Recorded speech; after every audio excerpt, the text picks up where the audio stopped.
committee of the whole meeting, which will be followed by our our council meeting, which will in fact ratify a lot of the discussions that we have during our committee of the whole.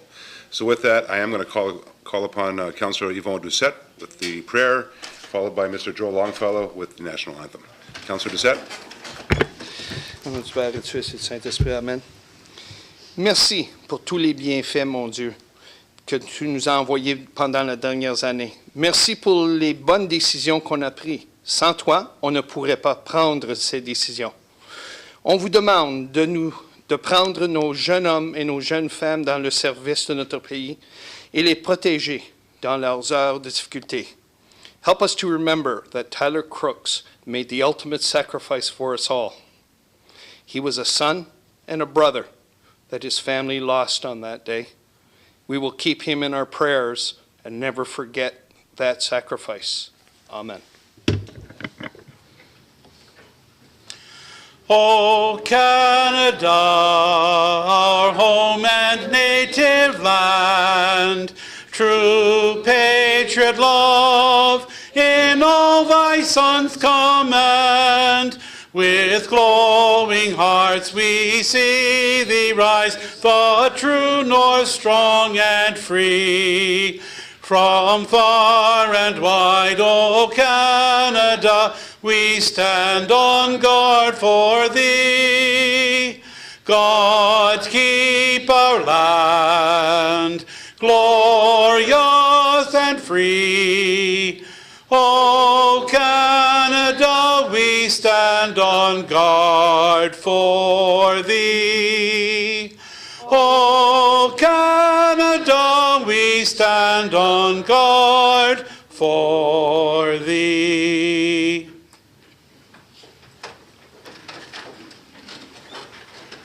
Thank you, Joel. Well done as always. Thank you, Mr. Mayor. My pleasure as always. Members of Council, if I can have a motion to confirm the agenda, please. Councillor Doucette, Councillor Kenny. Are there any questions or comments? All those in favor? Opposed? That will be carried. Disclosures of interest. Are there any disclosures this evening? With none, we'll move on to the public hearing under the Planning Act. We have an application for a zoning bylaw amendment and draft plan of subdivision. Department of Planning and Development Services, report number 2012. The subject is a public hearing report for a proposed zoning bylaw amendment, file number D14-02-12, and a draft plan of subdivision, Rosemount Estates, file number D12-01-12. Shannon, welcome, and the floor is yours. Thank you, Mr. Mayor. The purpose of this meeting pursuant to Sections 34 and 51 of the Planning Act is to consider an application to amend the City of Port Colborne zoning bylaw 1150/97/81 as amended and an application for draft plan of subdivision. Applications were submitted by 2260304 Ontario Inc. in January 2012. The zoning amendment proposes to change the zoning of the property known as Concession 1, part of lots 31, 32, and 33, described as parts 1, 9, 10, and 14 on Plan 59R8019 in the City of Port Colborne, located on the south side of Kalali Street West from RD, Residential Development, P, Public and Park, and OS, Private Open Space, to a site-specific R2, Second Density Residential, RT, Residential Townhouse, R4, Fourth Density Residential, and to the NC, Neighborhood Commercial, P, Public and Park, and OS, Private Open Space zones. The proposed zoning change will permit the use of single detached dwellings, street townhouse dwellings, apartment dwellings, neighborhood commercial, and open space uses on a proposed draft plan of subdivision. The zoning change will also allow reduced lot frontage and lot area for single detached dwellings and street townhouse dwellings. The proposed zoning change will be subject to a holding symbol which will restrict the proposed uses from occurring until the developer enters into a subdivision agreement with the city. The draft plan of subdivision proposes 219 single detached residential lots on 10.2 hectares, 173 townhouses on 4.75 hectares, 570 medium density residential units on 6.6 hectares, 7.34 hectares for roadways, 1.82 hectares for neighborhood commercial use, 1.39 hectares for parkland, and 21.22 hectares for open space/recreation. Notice of the public meeting was administered in accordance with Section 51 and Section 34, subsections 12, 13, and 14 of the Planning Act as amended, and Section 3 of Ontario Regulations 544 and 545/06. The notice of public meeting was published in the Import News on February 17, 2012, and 2 signs were posted on the property by February 22, 2012. The notice of public meeting was circulated on February 9, 2012 to review agencies. The procedure to be followed this evening will be to present Department of Planning and Development Report 2012-22, hear any comments from the applicant, receive questions of clarification from council to the applicant or planning staff, open the meeting to the public for comments and questions, announce the requirements under the Planning Act for written notice of passage of the proposed zoning bylaw amendment and approval of the draft plan of subdivision, and a brief explanation of future meetings regarding the applications. At this time, I would like to present Planning and Development Public Hearing Report 2012-22. The purpose of the report is to provide council with information regarding the proposed zoning bylaw amendment and draft plan of subdivision submitted by 2260304 Ontario Inc. for a property located on the south side of Colborne Street West, north of the former Canadian National Railway lands and west of Steele Street. In January 2012, the applicant submitted applications for zoning bylaw amendment and draft plan of subdivision, along with reporting studies, including a planning justification study, an urban design and sustainable development guidelines, environmental impact study, site servicing study, traffic impact study, Phase 1 environmental site assessment, and soil investigation report to facilitate the development of the lands in accordance with the draft plan of subdivision. The following comments have been received from members of the public. From Ermano and Dorothy Santarella of 9 Maple Street. This letter is submitted not to oppose the development of the proposed Rosemount Estates subdivision, but rather to voice concerns regarding the following issues. Please address the following. How is the increased traffic flow going to be handled on Elgin Street, particularly at the intersection of Steele Street? A traffic light should be considered. This is already a problem area. Number 2, Elgin Street must be considered as the main artery for construction vehicles entering and exiting the proposed subdivision during the various stages of development. This street passes through the middle of a quiet, established seniors community. Number 3, it's a well-known fact that the entire area proposed for the subdivision is comprised of shale rock base. Our concern is about the blasting, which will be required to establish basements, foundations, and services. What assurance do we have from the developer that existing homes in the area are not going to suffer damage as a result of the amount of blasting? And further, that the basements will be flooded in the area as a result of disturbing the rock bed surrounding the quarry ponds. Of significant importance is the assurance from the developers that measures will be taken to assure that there is no negative impact to the environmental protection area, which includes the wildlife habitat, wetlands, and natural areas of the existing quarry lands. We would appreciate an explanation as to why, with so much property involved, it's necessary to have smaller than normal lot frontages. Why can't the developer work within normal planning guidelines? And also from Todd Schultz of Lester Schultz Limited. I am writing regarding the proposed Rosemount Estates subdivision and master plan, which will be discussed at the public meeting. Unfortunately, I will be unable to attend the meeting. Please accept these written comments since I will be unable to deliver them in person. By way of background, our company owns some of the lands and developed and built the townhouses located just east of the subdivision. In general terms, we're supportive of the subdivision as development and population growth is good for the city. However, we have a few clarifying questions and concerns that we feel should be addressed. The main concern that needs to be addressed regarding the development is traffic. I realize that the developer will have to complete all the required traffic studies as part of the approval process. Specifically, we would like to know how the development will impact on the traffic flows on Elgin Street. At this time, the intersection at Steele and Elgin Street can be busy throughout the day, and it is dangerous to make a left turn from Elgin to Steele, or from Steele to Elgin.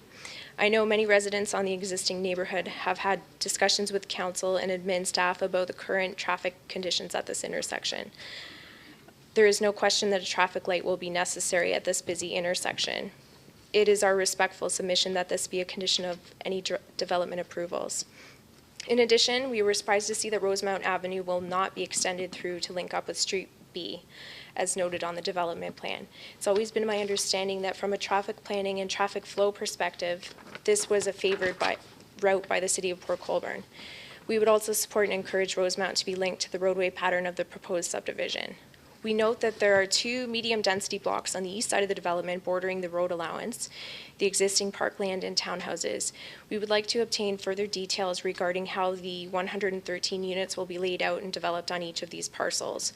For example, will they be townhouses or apartment buildings? It's also not clear as to the timing of the development of these parcels as compared to single-family housing to the west.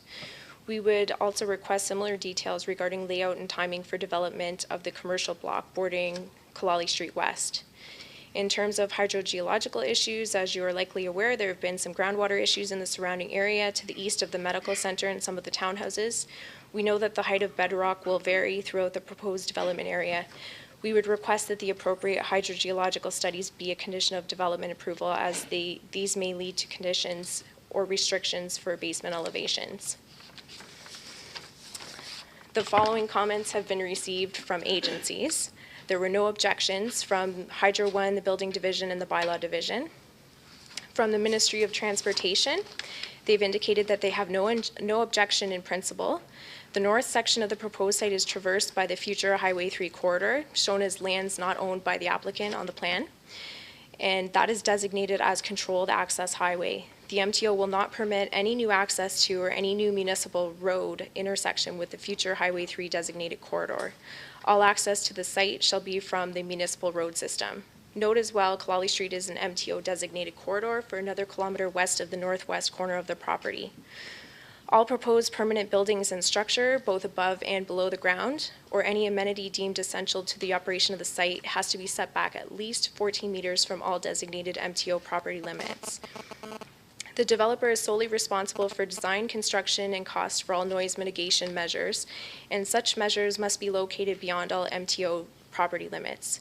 Please note that noise walls, berms, and grading of any kind will not be permitted on ministry property. MTO permits must be obtained prior to any clearing, grading, or building on the site, and as part of the permit review process, they request a submission of a site plan, grading plan, site servicing plan, and traffic impact study. The Community Services Division indicated that the park appears to be hidden behind the homes on Street C. It is their recommendation to move the park to another area of the subdivision where it would have access from at least 2 side streets, if not more, to increase visibility and avoid undesirable behavior in the park. The Fire and Emergency Services Department requested conditions of draft plan approval related to fire breaks, streets being constructed in accordance with Ontario Building Code and hard surfaced, access for fire department vehicles during construction, hydrants being in place and operational prior to construction, water supply for firefighting purposes, a site plan showing services and hydrant locations, construction material not to accumulate to create a fire hazard, and no open fires without approval of the chief fire official, and portable fire extinguishers on site and accessible at all times. Canadian Niagara Power has a main distribution line on the subject property. Before the City of Port Colborne can approve this draft plan of subdivision, the developer will have to enter into an agreement to relocate the main distribution line. Bell Canada indicated that prior to commencing work, the developer had to confirm that sufficient wireline communication and telecommunication is available to provide service to the proposed development. If not available, the developer will be required to pay for the connection of the communication infrastructure, and conditions of draft plan approval have to include requirements for easements and conduits. Canada Post will be extending mail delivery via the Community Mailbox Program. They request that conditions to notify purchasers and design, install, and locate the community mailboxes be included in the subdivision agreement. From the Planning Division, the land is designated urban area and deferred urban area in the Regional Niagara Policy Plan. The property is shown as environmental protection area and potential natural heritage corridor on the Core Natural Heritage Map. Schedule C land use to the City of Port Colborne official plan designates the property as urban residential and private open space. The property is designated urban neighborhood and environmental area in the City of Port Colborne 2006 adopted official plan. Map 3 transportation shows the future Highway 3 and 3 proposed collector roads traversing the property. Kalali Street West and Steel Street are also shown as arterial roads. The property is zoned RD Residential Development, P Public and Park, and OS Private Open Space. The residential development zone permits one single detached dwelling and accessory buildings and structures. The public and park zone permits non-residential uses, including an auditorium, a public day nursery, a public park, a school, and any public use. The private open space zone permits a private club, a private park, and a private school. To permit the development of single detached townhouse, apartment dwellings, parkland, and neighborhood commercial uses on the property and the draft plan of subdivision, the property must be rezoned. This now concludes the presentation of Planning and Development Report 2012-22. The zoning bylaw amendment is necessary to permit the uses proposed in the draft plan of subdivision. The Planning Division will provide council with its recommendation report after comments have been received from the public hearing and the review agencies. This report will be available at a future council meeting for council's consideration. At this time, Mr. Mayor, I'd like to invite the applicant to comment. Thank you, Shannon. If I can call upon the applicant, Mr. Lambie.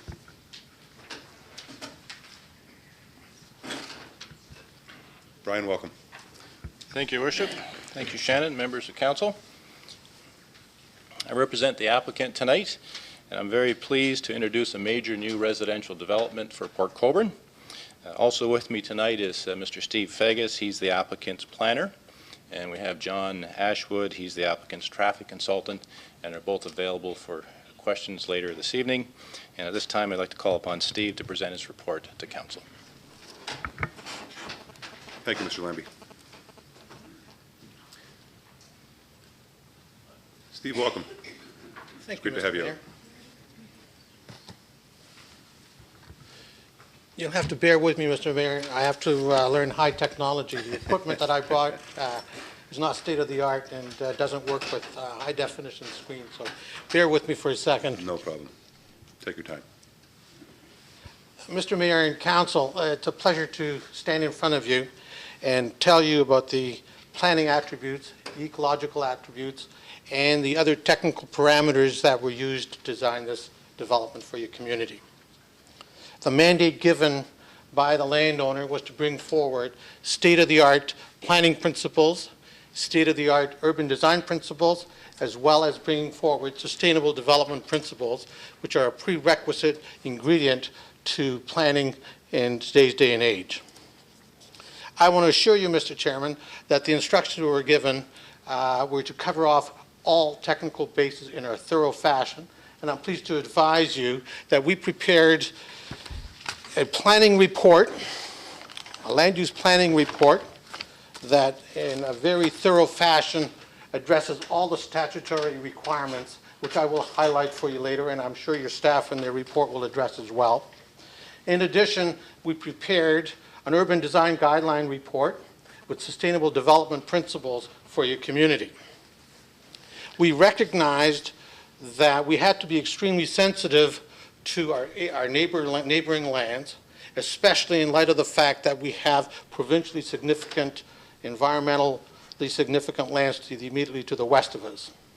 As well, we've listened and we've heard over the number of months that we've been doing this planning exercise, and again it was reinforced last Monday at the public meeting by many of the people I see here regarding the traffic parameters. Rest assured, Mr. Mayor and Council, that our traffic expert went ahead and modeled the traffic parameters and brought forward a very favorable report.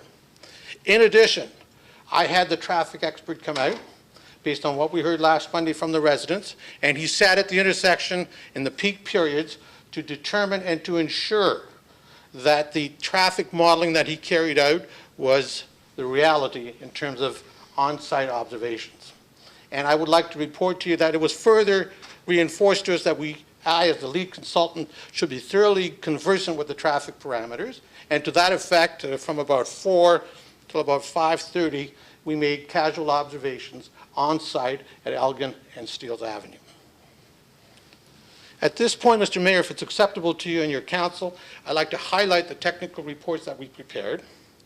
And I heard a number of issues that were raised by the Madam Planner that I believe warrants responses in a constructive fashion. And if I have your permission, I would like to highlight some of the points that were raised and go through them. Go ahead, Steve.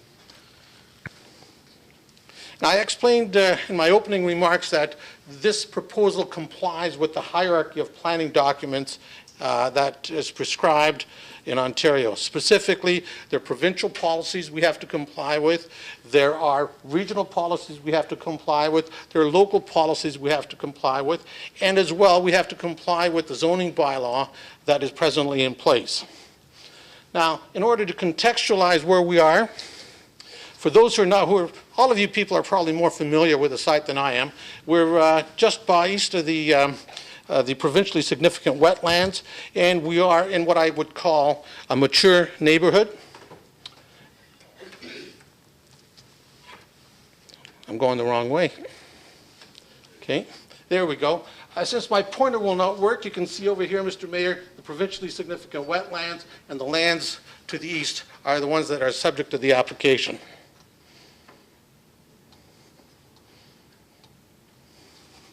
Now, I want to emphasize to you that the client owns more lands than what is represented by the application. The client is only coming forward with what is in the regional official plan as an urban area.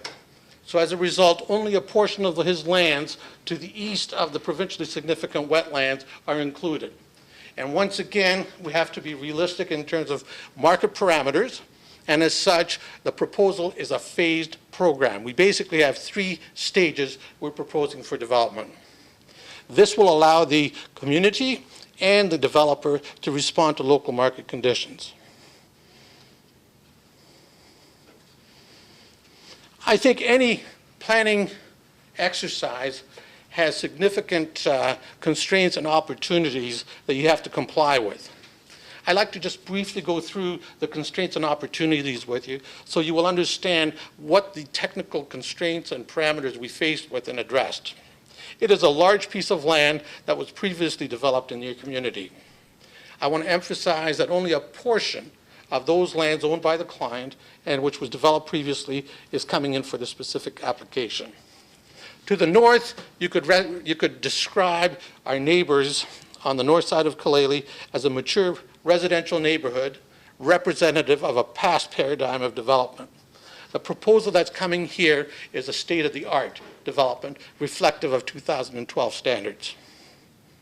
To the east, Mr. Chairman, along Kaleli Street is also an established commercial development, and we recognize the important functions it provides, but at the same time we're adding a modest neighborhood, and I emphasize neighborhood commercial land uses at the northeast corner of the property. And further south and to the east portion of the property, we're proposing medium density residential units.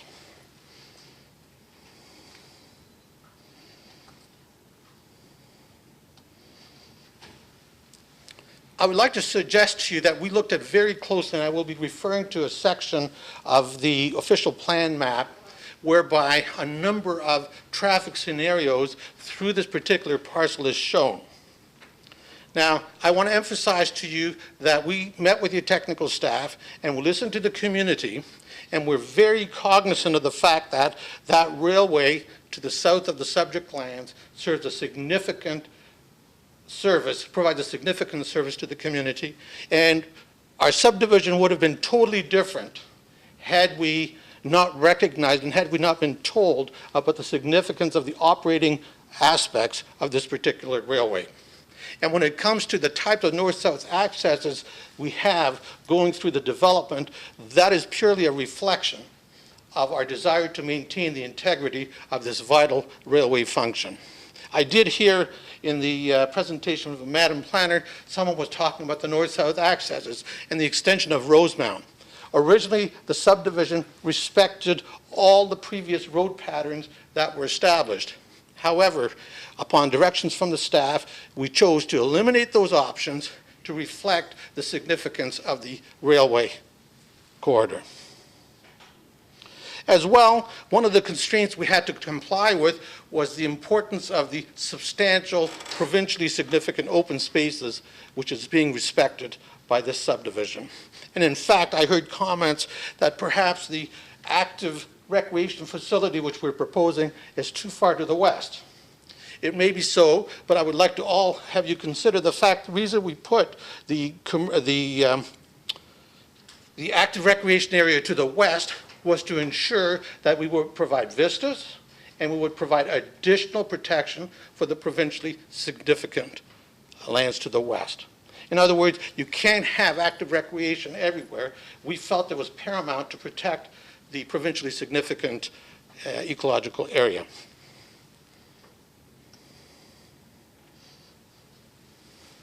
Now, any planning exercise today has to reflect the hierarchy of planning. And I would like to suggest to you that we reviewed the provincial policy statement of 2005. In our professional opinion, the proposal is consistent with the policies of the province. We also looked at the Places to Grow Act and the growth plan. And once again, I want to advise you, Mr. Mayor and Council, that the proposal implements the provincial plan. We looked at the regional official plan. And again, I have to comment that the plan is designated as an urban area, and the proposal in front of you respects the regional official plan. This is the map from the regional official plan, and if you'll take time to examine our reports, clearly we comply and implement the regional official plan. We had a little bit of a problem, ladies and gentlemen, I'm sorry, Mr. Mayor and Council, in that when we started this planning process, we had two official plans to deal with. We had the official plan that you have in front of you, and then we were advised that there was a subsequent official plan which had not been implemented at the time that we started this exercise. In my professional opinion, the proposal in front of you complies both with the previous official plan and the new official plan, and the planning report that has been presented to support this application examines line by line all the planning policies outlined in these two statutory documents. Specifically, if you recall, I referred to the secondary official plan, which has now become the official plan, and once again, you will see the subject property is designated as an urban area in the document. Now, I referred to you the one area that is problematic from a land use planning perspective, and Mr. Mayor and Council, as you know, planning is always some trade-offs, and we had to make some trade-offs. As I said to you originally, we intended to maintain the integrity of the street pattern, and that would have included extending Rosemount up through the subdivision. We were led to believe that the integrity of the transportation network was of paramount importance. So as a result, we went back to the drawing board and we ensured the planning approaches that we took reflected a self-contained subdivision opening to the north of the railway lines rather than allowing traffic to filter through from the south. Now, this is important to keep in mind because in the official plan you will see here 3 different corridors that were suggested. Very simply put, we did not believe that was good planning for the following reason. We do not believe that we want to funnel traffic through from the bottom of the community through this development. And as you probably will hear or have heard, a number of residents are already concerned about the traffic implications of this development, and having more traffic funneling through the neighborhood is undesirable. So as a result, we maintained the integrity of the transportation corridor, and we did not in any way break any roads through that. And that's why we did not connect any of the streets that exist today.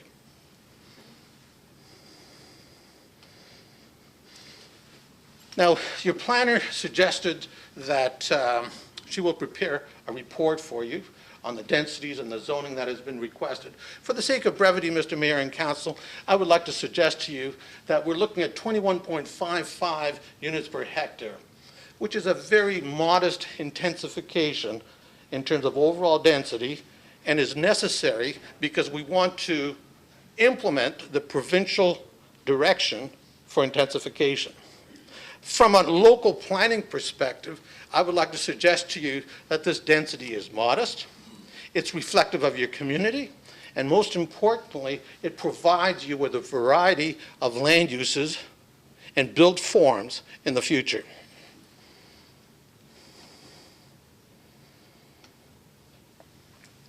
Now, this is the master plan that we're proposing, and I emphasize market conditions will dictate how quickly this development will occur. But for now, the area that's in red is Phase 1. Phase 2 is the yellow area, and Phase 3 is the green area. A number of people at the last meeting last Monday were concerned over the timing and magnitude and the impacts of this proposal on your community. Rest assured that the client will only proceed with what the market will absorb. So I would suggest to you that for the next couple of years, we will be concentrating on Phase 1, and if things go well, I hope the developer succeeds in doing Phase 2. But it's purely reflective of market conditions.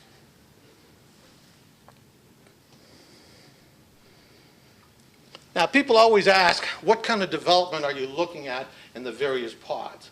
I want to emphasize these photos are not from your community. They're reflective of current designs that we're building in other communities, okay? And I just want to make sure that you have an idea visually of what the developer will be providing. In the upper right-hand corner is the commercial node, and we're proposing a very minor commercial node to serve the residents of this development. We have no desire to negatively impact any of the existing businesses in your community, specifically in the downtown. We're looking at supplementing what you already have. It may consist of a gas station, possibly a car wash, and possibly a convenience outlet. But once again, we haven't tested the market. We don't know what the response is, but that's what the vision is. Immediately to the south is we're looking at townhouses and semi-attached. We really like the quality of development you have along Elgin Street. It appears successful. It appears accepted by the community. As a result, we're looking at the same type of built form. Now, I did not, in my urban design guidelines, I did not specifically provide you with samples of what we're proposing, but keep in mind that your planning department will have site plan control over it, so they will ensure that the development will be reflective of the standards of your community. Single-family homes will consist of homes that are representative in these pictures. A number of people at last Monday's meeting suggested that they wanted to have a diverse built form in terms of single-family homes to reflect local market conditions and reflect the desire by some of the residents of your community to come into smaller homes. We made notes of that, and rest assured that some of the lots, the single-family lots, will be reflective of what we heard from your community at the open meeting last week.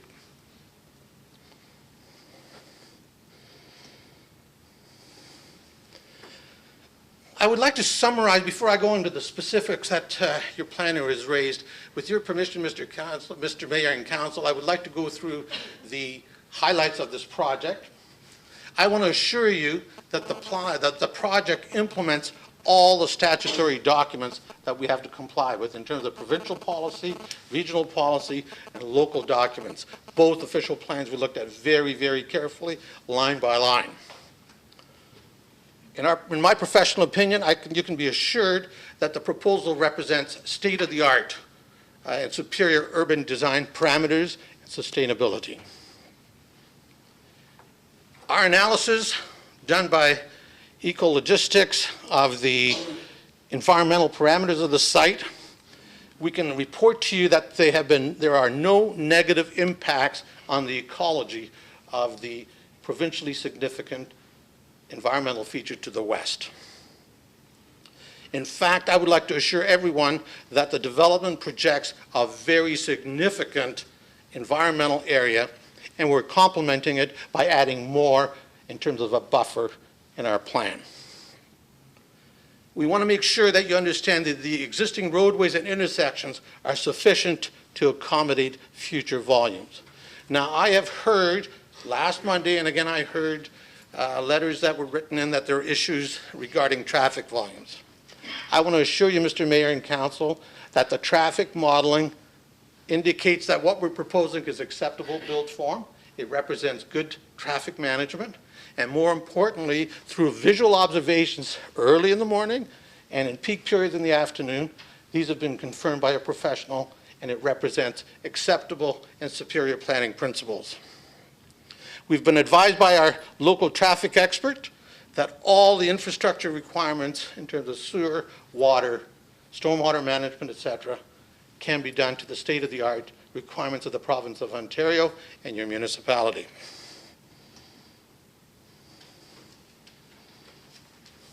I want to emphasize to everyone that the proposal has been well conceived and is respective of the adjacent neighborhoods. It's respective of the existing transportation network. It's reflective of the capacities in the sanitary and storm sewers network. I heard and we listened to the community services group and their requirements, and I've explained to you why we've gone ahead and located the park to the west of the subject site. And most importantly, I want to assure everybody that the project is environmentally sustainable and reflective of today's planning. Before I go to the specific questions, Mr. Mayor, I thought I would pause here and see if anyone has any questions. Then I would like to have the opportunity to respond to some of the issues that have been raised by your Madam Planner. Thank you. Members of council, are there any questions or comments? Councillor Bodnar. Thank you very much, Mr. Mayor, through you to the presenter. I heard you allude to the fact that you build homes in other places. So am I to assume that you're not just a developer, you're also a builder, or have a building arm of your company? Steve. Mr. Mayor, I have advised the who's who of the development industry in southern Ontario and in the northern United States. As such, I am only reflecting the developer, and any builders will come forward who want to build in this marketplace. And it could be anybody. It could be local builders, it could be builders down the road, or it could be builders coming from Toronto. But no decision has been made who the builders will be until we have approval and we have product to sell. Thank you. Councillor. Further questions, members? Go ahead, Steve. Thank you. May I have your list, Madam Planner, as to the issues that have been raised, if I could just address them? Or do you have it someplace? Those are the two letters. Two letters. I'll be very brief, Mr. Mayor. I'll just highlight them. But I think it's important to address some of these points. I have already addressed the issue of the intersection at Steeles and Elgin Mills. I don't think I have to go over that again. I want to emphasize that the traffic has been designed, the road patterns have been designed in such a fashion to facilitate traffic movements within the neighborhood and not to make things more difficult for our adjacent neighbors. Someone has indicated they were surprised that Rosemount Avenue not being extended.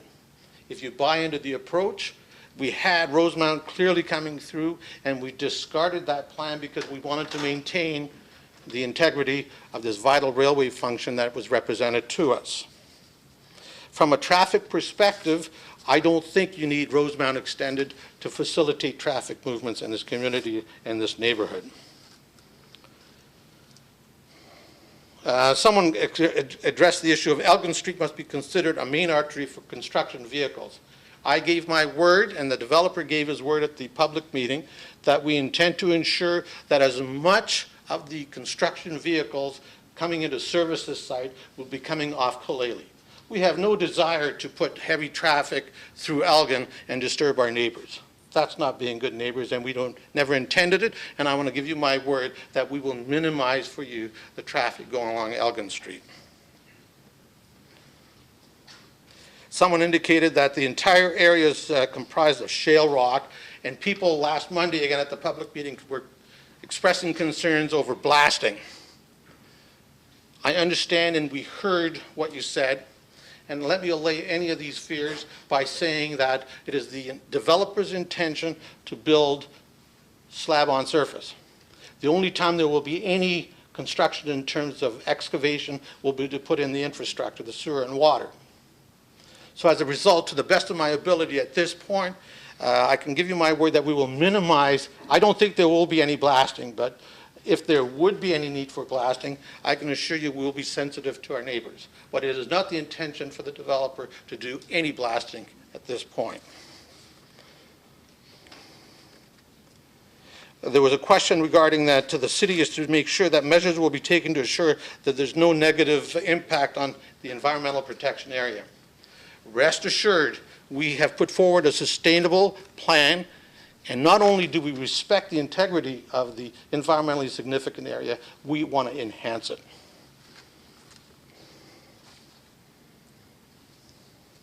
Then someone said we would appreciate an explanation as to why so much property involved it is necessary to have smaller than normal frontages, lot sizes. Why can't the developer work within normal planning guidelines? We are working in normal planning guidelines. Our proposal reflects the state-of-the-art planning approaches. And you should be aware that your provincial policy requires intensification. Having said all that, it is the interest of the developer to provide as much variety of lot sizes as possible. And if he is wrong, and the market dictates that there should be larger lots, I would be the first one to come back to you and say, Mr. Mayor and Council, we've been wrong. The lots that we're proposing at, say, at 45 feet are not selling. The community is demanding 50-footers. We'd like to redraw the plan to reflect that reality.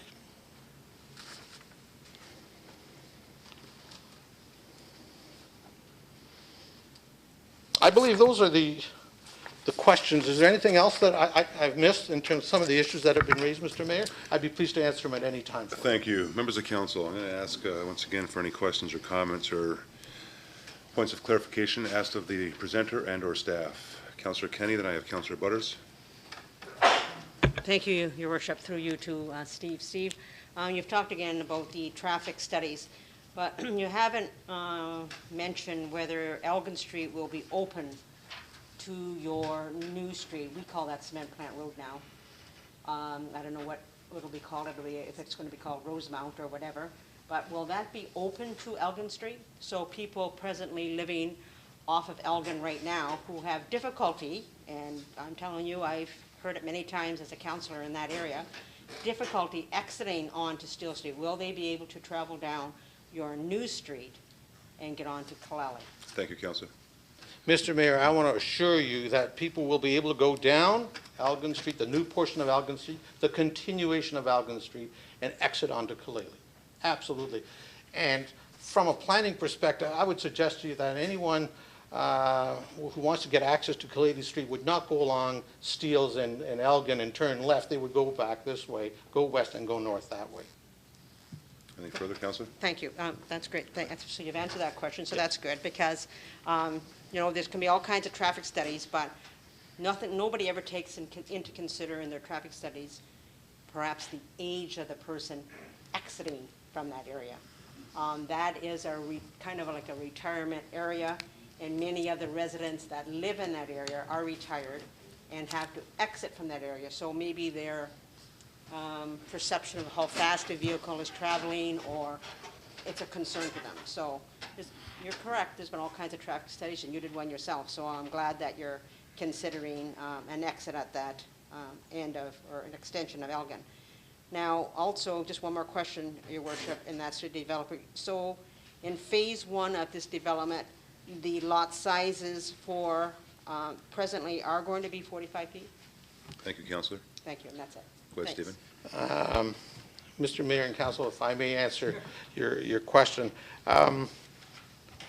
No one is more sensitive to the age of the seniors and the issues that have been raised last week and again today than we are. One of the challenges as a planner to address seniors' concerns is you have to assume that the seniors are licensed and they're capable of operating a vehicle because they have a permit. Based on that input, the traffic experts have told me that the intersection at Elgin and Steeles is workable.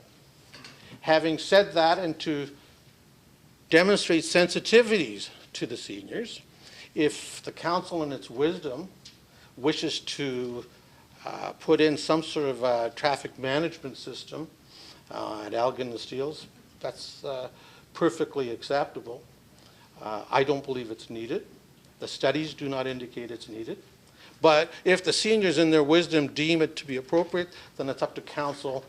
And based on the input we looked at very simply when we met with your staff, I believe they've carried out a number of studies as well. And based on that, no matter how sensitive I want to be to our neighbors, from a planning perspective, Mr. Mayor, I find it difficult to comply with their request. Okay, And I'm thank you. speaking from the heart here. I understand where they're coming from. Thank you, Stephen. But as you stated, that would be something that council would have to decide. That's correct. And the size of the lots. Okay, your next lots. We have a variety of lots in there, 45, 50 footers. At the end of the day, Mr. Mayor, the market will determine which ones we should be building. I know a number of residents have come up to us and have indicated that they wanted smaller lots and smaller houses to reflect their desire to retire in a different home and a new home. So we will have to take that back, and we're open for suggestions, and we will examine that. At the end of the day, Mr. Mayor, the client wants to sell the lots, and we don't want to do anything that is not reflective of the desires of the community and the desires of the marketplace. Thank you, Stephen. Thank you, Councillor Kenny. Councillor Butters. Thank you, Mr. Mayor. I have a couple questions. Can you tell me who 2260304 Ontario Inc. is? They always say as a consultant, you should know your client. I only know one of the investors in it. It's a number of investors. It's a private company. And you have one member of that investment group here today. If you would like, I would be more than prepared to give you all the shareholders for your information. We have nothing to hide, but I don't know. I only know one of them. So we will release that information through you, Mr. Mayor. Is that acceptable? That's fine. Thank you. And I was wondering if you could, you said that you're going to be in compliant, you are in compliance with all the provincial and regional policy type issues. So I was wondering if there will be 25% of all potential new housing units are suitable for affordable housing. And that's in accordance with the provincial policy statement of land use planning for housing. Stephen? Mr. Mayor, we obviously are cognizant of that policy, and we will do everything in our power to make sure that people who are in that economic bracket identified in the official plan will have an opportunity to buy lots to reflect that provincial policy and that regional policy. And my last question is, sorry? Go ahead. My last question is, could you describe a little bit more of medium density units? Does that mean townhouses? Medium or does density, it mean something else? Mr. Mayor, medium density can mean street town housing. It can mean stacked town housing. And medium density can also mean 3- or 4-story walk-ups. We have not defined which one it is going to be right now until we hear until it's approved and we hear what the market conditions are and what the community wants. But ideally, development of this size would mandate that we provide a broad spectrum of units for everybody, because the intention of the developer is obviously to get his return on his money. So he wants to make sure that he can provide a broad spectrum of units. And I would say it'll include, at a minimum, street town housing, stacked town housing, and as well medium density walk-up types of development. The actual build form, how it's going to look, we left that flexible, and we will negotiate at site plan approval and discuss that with your staff. Thank you, Councillor. Councillor Demerol. Thank you, Mr. Mayor. Through you to Stephen. Stephen, I just have a few points to cover here. One, with Councillor Butter, you did touch on the affordable housing. I'd like to know what phase that will occur in.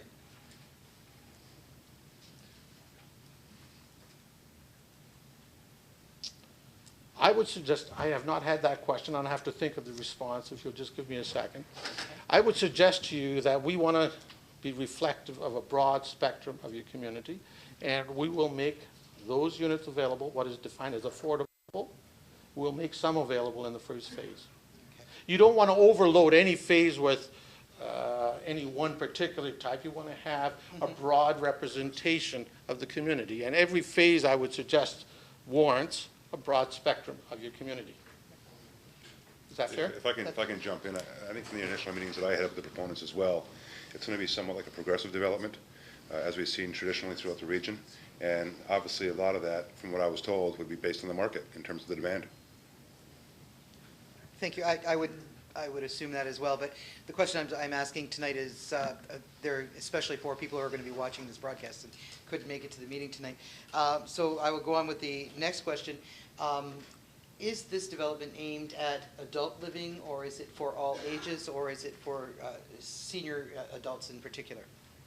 Well, certain areas, if I could, well, I won't go back. I'll just refer to the area that was shown next to the existing medium-density seniors residences to the east on Elgin of this property. That is, I was just there again this afternoon, and I commented, what a nice development that is. So we would like to extend that a bit further to the west. And if the market will absorb it, the developer would be advised to build some of that. There are other built forms that we haven't identified yet, we haven't heard feedback, that will also be accommodated in phase one. But I can assure you that we want to build a complete community where we have a broad spectrum of land uses supported by that commercial node on the northeast corner of the property. We want to build a self-sustaining community that allows people who live in that neighborhood to take advantage of the facilities and the amenities and be good neighbors to the people to the east, to the north. Okay, the question was, that I had today was, will families be welcomed? Of course. That was what the concern was. The next thing was, has any consideration been given to trying to link up with the Wayne Fleet's Gort Harry Trail and bringing the trail through this community with, obviously to promote future trail use? Stephen?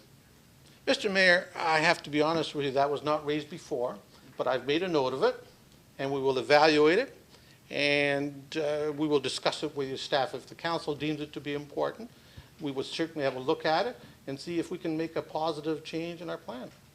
That's wonderful. Thank you very much. Thank you, Councillor Desmarais. Any further questions or comments, members of council? With none, Shannon, we'll move on to questions or any presentations from the general public. The floor is back to you. Thank you, Stephen. I appreciate your time here this evening. Thank you, Mr. Mayor. Shannon, the floor is yours.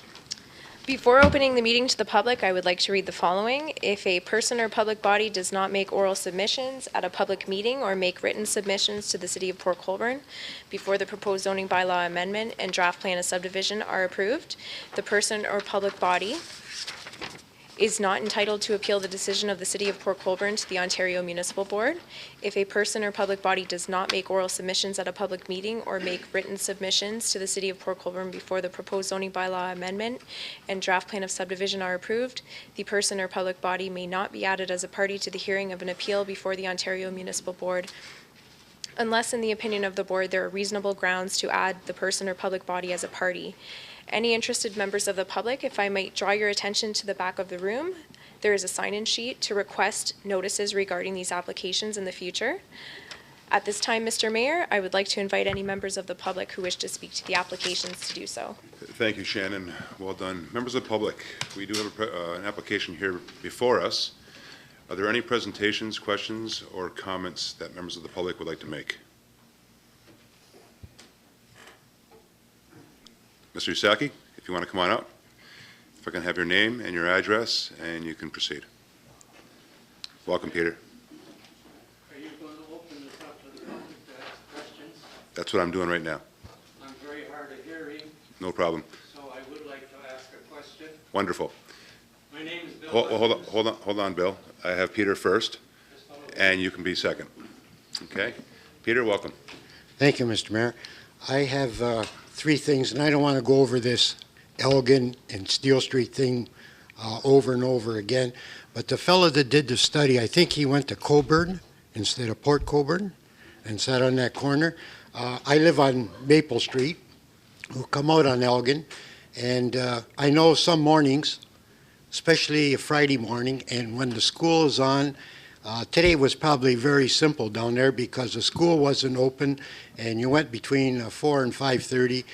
Sometimes on a Monday it's not that busy. But I was there this morning coming out. It probably took me 5-6 minutes to get out at the intersection to make a left-hand turn. There's some days I sit there for 10 minutes trying to get out of that intersection. So I know what it's like down there because I come out of there every day, a number of times a day. I live there. I know that. There are two apartment buildings. They're all seniors. There's a senior home behind and a retirement home behind the other one. There's a doctor's office down there that you have seniors coming into the doctor's office, and the traffic is steady down there. So if somebody did a study, I wish I would have been there to sit there with him. He could have, I could have talked to him while I was sitting to get out of that intersection.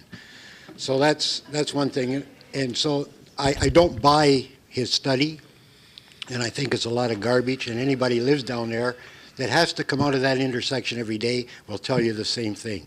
So I live there, I know, and it's a problem. And somebody's going to get killed there if they increase that traffic. You got older people trying to pull out.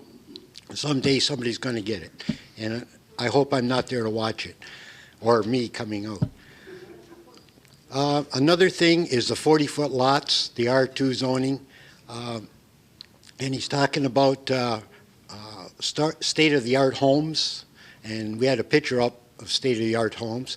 On a 40-foot lot, you could get half of that house, or you could put the garage on it. And you can't put both on a 40-foot lot, and it's not prestige homes that are going to go up there on a 40-foot lot. I'm in real estate. I spent 33 years in it, and I know that. The third thing, when is this development proposed to start?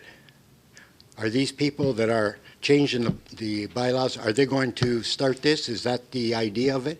Or is this land getting ready to be flipped? That's the Thank three you, Peter. questions I have. appreciate Thank you, your Mr. Mayor. comments and appreciate the comments, and in particular what you know. If I can have the proponent come back up and maybe answer some of those questions, that would be wonderful.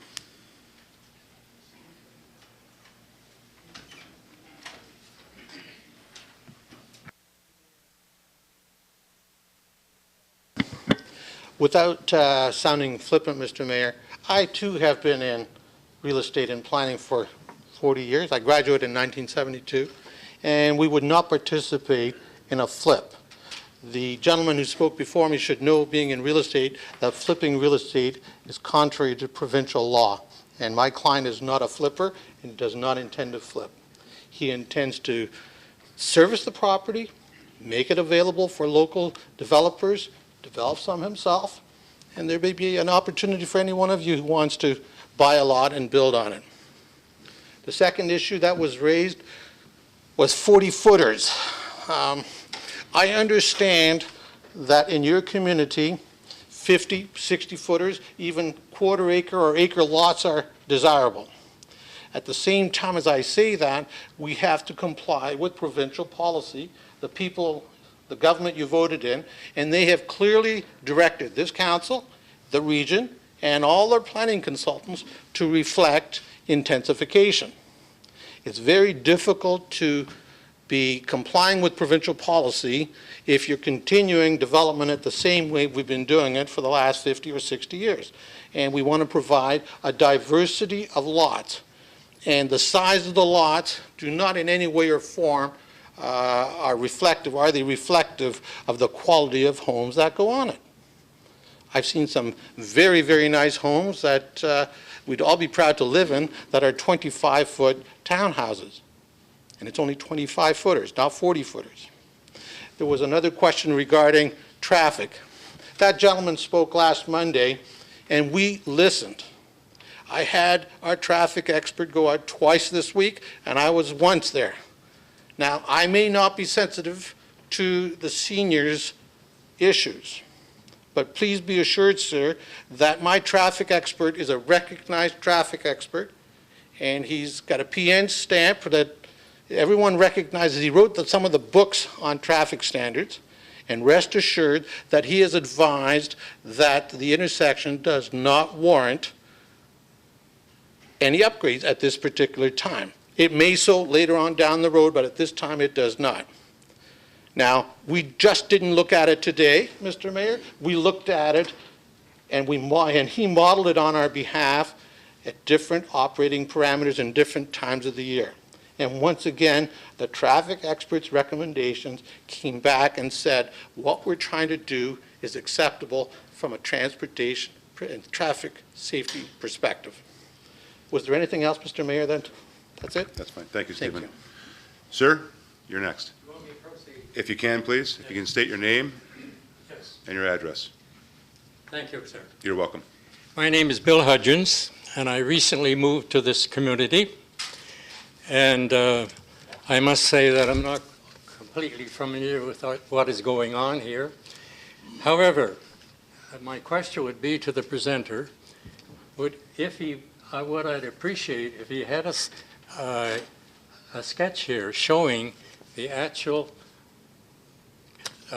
proposal for to the community of these townhouses that are going in. The reason I'm asking that is if he had a slide here, per se, in much more detail, what I don't understand is the road in and out of this proposed subdivision.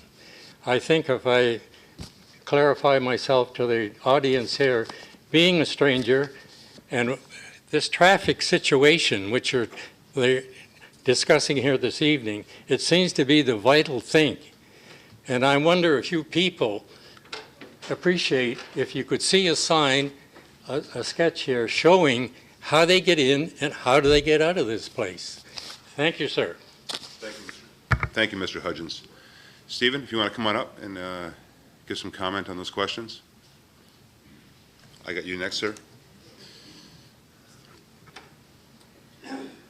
Mr. Mayor, we can't always rely on technology, so we brought along a hard copy as well, and you're more than welcome to examine it at your convenience. Right now, Elgin Street only has one access, one. We are proposing adding a nominal amount of traffic to Elgin Street. We also have streets that are proposed up here, going to Kaleli. We'll also have another one over here. So eventually, this development will have 1, 2, 3 access points. Excuse me, sir, would you tell me the name of Hold on, sir. the street? Sir, please? Mr. Hudgens, I'll give you another opportunity in a second. Go ahead, Stephen. I would just like to continue, Mr. Mayor, that with 3 access points, I think we're giving options to the community, and we're reducing the importance of Elgin Street as being the sole access point to the community. Now, Mr. Mayor, if I heard the question, if I may, through you, answer the question, I just call it Street A, Street B, and Street C. We don't have names for it yet. It's too premature to be naming streets. But we will have an extension of Elgin Street. We will have a street here, just west of the commercial node along Kaleli Street, and we will have another one down here. None of these streets have names yet because it's only conceptual in nature at this time. Thank you, Stephen. Mr. Hudgens? Mr. Hudgens? The surrounding streets. I'm not familiar with it. The surrounding Okay, streets. Stephen, may I suggest, Sure. following your presentation, you can possibly bring Mr. Hudgens and any others that might have questions into the back committee room, and you can go over that with them? Absolutely, Mr. Okay, Mayor. I'll thank you, take Stephen. direction accordingly. Great, thank you. Thank you, Mr. Hudgens. Thank you, sir. Sir, if you want to come on up.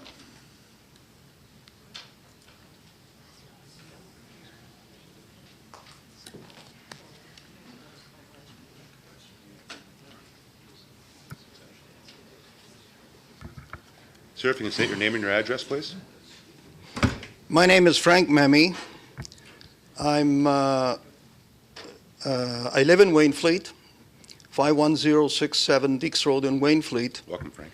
And unfortunately, I don't live in the beautiful city of Port Colborne, but I yet. can't help but make some comments. Not yet. First of all, my company builds homes all over and develops land all over the peninsula. On a 40-foot lot, you can do a pretty decent job of a house. Those that don't believe that can go to one of our subdivisions, which is off Weber Road in Welland, and take a look at what can be done on a 40-foot lot. Number two, I heard a couple of ladies, aldermen here, talking about the availability of land for affordable housing. I would like to know what affordable housing really is.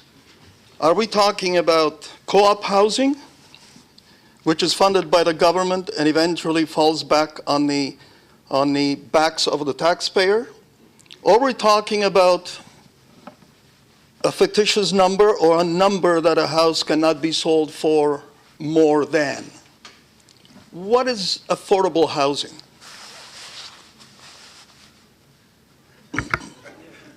Members of council? Go ahead, Ange. I would very much like to answer that question, or at least ask more questions about it, possibly. I've actually been speaking to our planners about that as well. Affordable housing as identified as, by the province of Ontario is one thing. Affordable housing, to my way of thinking, is a completely different story. It's what the market can bear, what people can afford to pay. In some cases, that is geared to income housing, whatever. But when I say affordable housing in this case, I'm talking about housing that is not built to such an extreme, to such an extravagance that the average person that lives in Port Colborne today can afford to buy it. And I'm thinking in particular, we have a lot of seniors that have a rather restricted income. So I'm thinking of accommodating them as well as others, not overbuilt. Thank you, Councillor. Mr. Mammy? Well, the average house price in Canada right now is $350,000. The average price of our company, which builds throughout the entire peninsula, is about $340,000. Houses range anywhere from $220,000 to $230,000 from a townhouse to over $700,000 and $800,000. At what point do we say this is affordable and that's not affordable? What's it based on? Is it based on income? Is it based on, I don't know. I don't know what affordable housing is. The only affordable housing that I know of is co-op. And believe me, the taxpayers pay for that. Other than that, there is no such thing, as far as we know. Thank you, Mr. Mammy. Well stated. Thank you. Mr. Burko?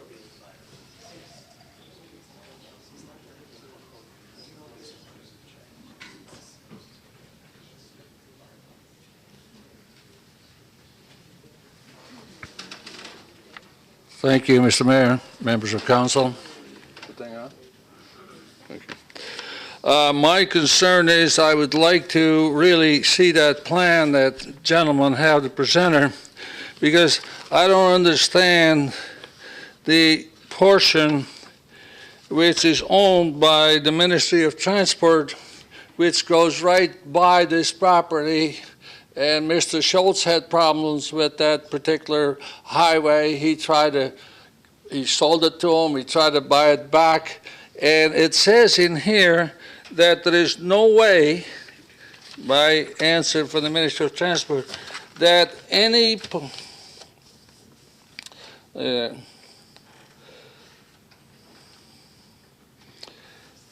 well, it comes down to this, that there is no way that there is any municipal street or road will hook on to that particular corridor. Now, it shows on that plan that he just showed it, that there's 2 or 3 places where the pattern of streets eventually are going to this is the plan one. Here it is. That's what the man is talking about. Here it goes across here, and it hooks onto Kalali Street. Further down, there is another one. And then I saw another one on a proposed plan someplace. And before we go any further, if that's the case, should we not find out, Mr. Mayor, if it's possible? Many people have tried to get away with that thing. It's been registered on title since 1970s. And if they can't get across, then all the traffic is going to have to go to Elm Street to get into that subdivision, because there is no other way in. Now, you can go ahead and pass a bylaw tonight, and you can try to change the zoning, try to change the official plan. There's a lot of work to get all this done. It costs the municipality a lot of money. It costs the developer a lot of money. I think that before you go any further, you should find out if you definitely can do what they want to do. In my estimation, the way it is right now, it's not possible. Thank you, Mr. Burko. Did somebody want to comment on that? Stephen, go ahead.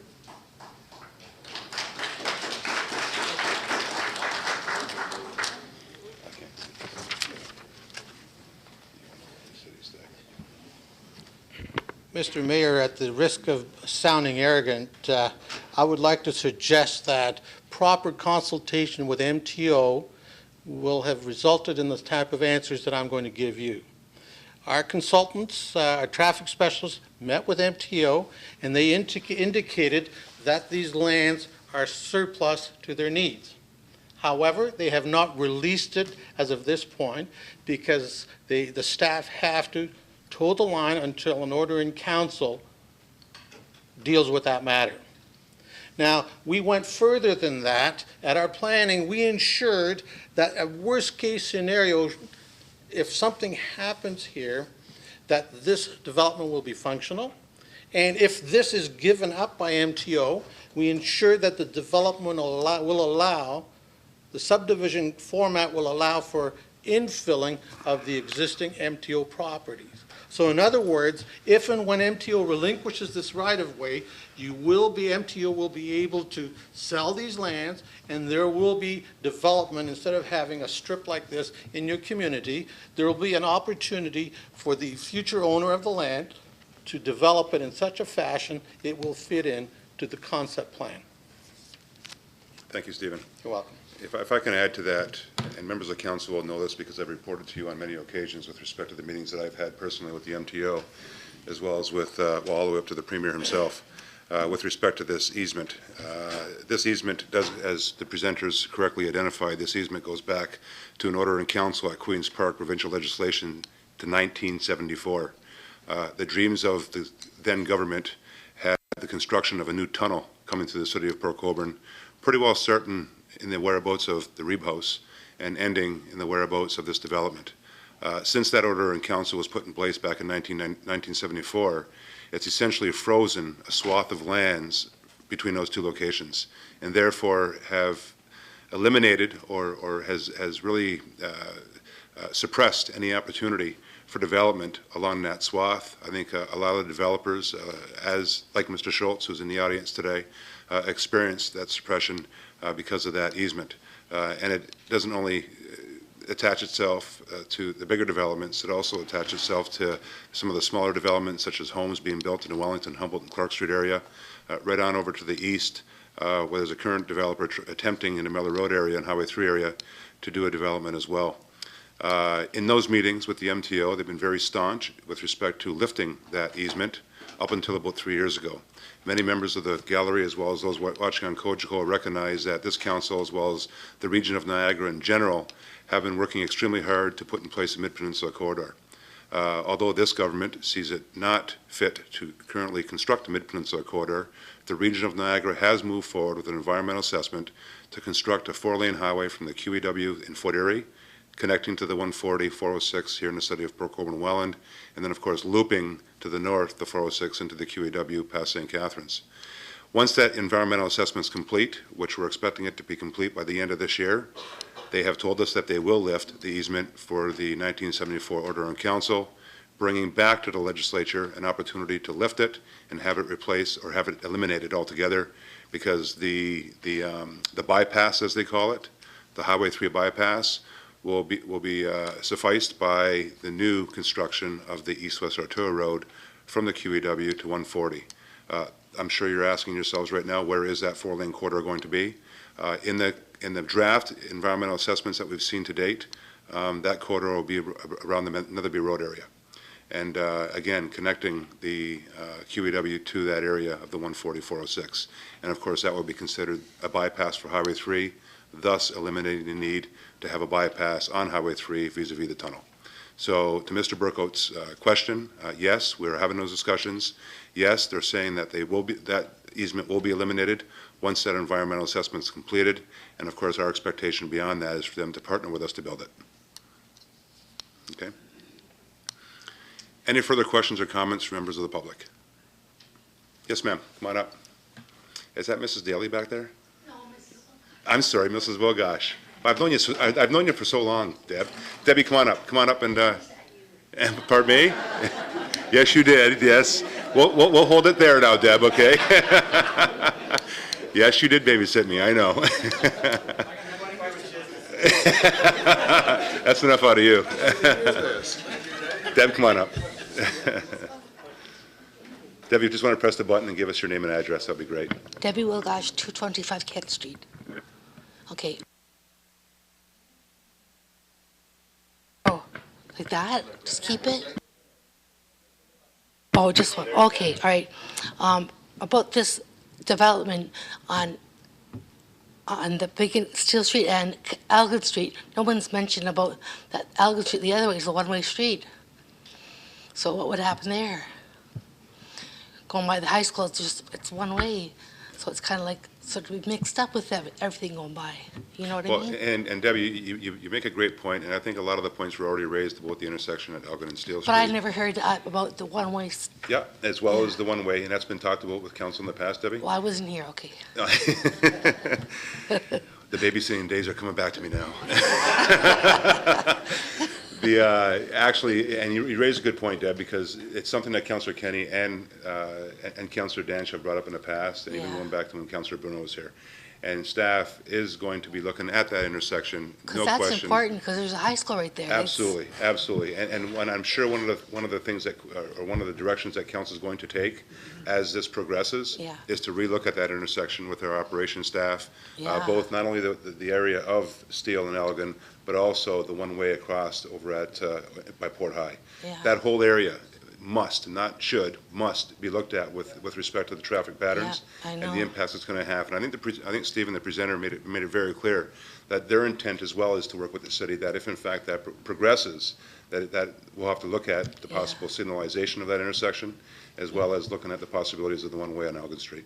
Okay. Just wanted to point it out that I never heard it tonight. Great. But I wasn't here last time. Thank you, Debbie. Well stated. Members of the gallery, are there any questions further or any comments to this? With none, well, before I move on, I do want to say thank you to all of you. I know a lot of you are here for that reason, and this is something that's very exciting for the community, and for all of you to take your time out to come on out and give your opinions and your thoughts is very much appreciated. So with that, Shannon? If you wish to be notified of the approval of the zoning bylaw amendment and draft plan of subdivision, you must make a written request to the clerk. Only those persons and public bodies that give the clerk a written request for the notice of passing of a bylaw or approval of the draft plan of subdivision will be given notice. And again, that can be done by signing the sign-in sheet. This concludes the public hearing under the Planning Act. The proposed zoning bylaw amendment and draft plan of subdivision will be placed on the agenda of a future council meeting for council's consideration. Shannon, thank you. Well done. Well done. Dan's going to be jealous. Great job, Shannon. Members of council, I'll need a motion to adjourn this portion of the meeting, please. Councillor Bodner, seconded by Councillor Desmarais. With no further questions or comments, that will adjourn the special meeting of council. If I can re-adjourn this meeting and proceed with the second portion of tonight's agenda, we have our Committee of the Whole meeting agenda, and I will ask the clerk to introduce any addendum items she may have. Yes, thank you, Mr. Mayor.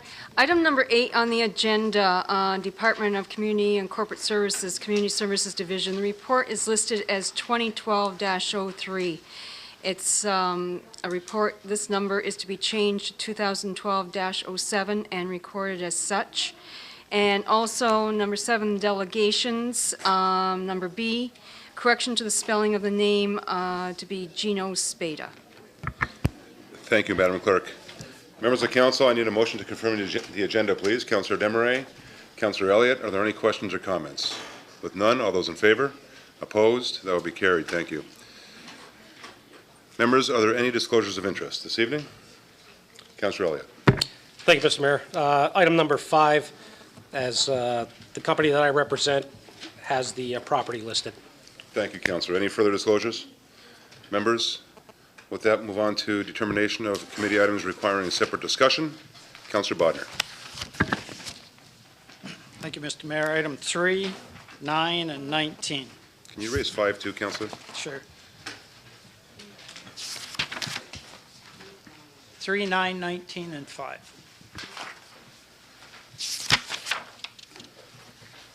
Councillor Desmarais.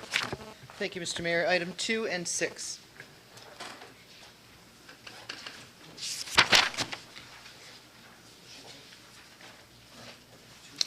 Councillor Doucette. Thank you very much, Mr. Mayor. Item 6, it's been lifted, but I'd like to speak to it. Thank you. Councillor Kenny? Thank you, Your Worship. I'd like to speak to item 2 as well.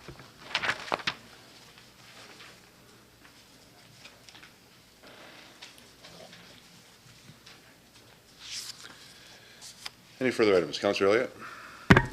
Thank you, Mr. Mayor. Item 1, item 15.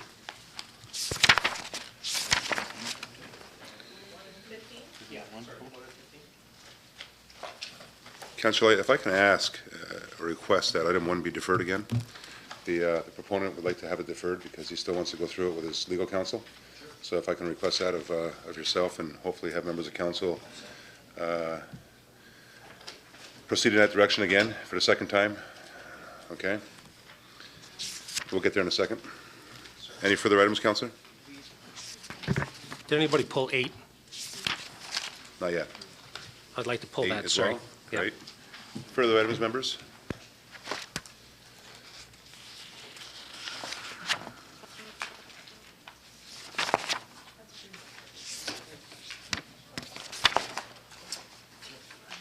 Okay. Members of council, I need a motion to accept the remainder of the items that were not lifted. Mover and seconder, please. Councillor Doucette, Councillor Desmarais, are there any questions or comments? All those in favor? Opposed? That will be carried. I am now going to proceed to the podium to make a presentation, and that'll be followed by delegations.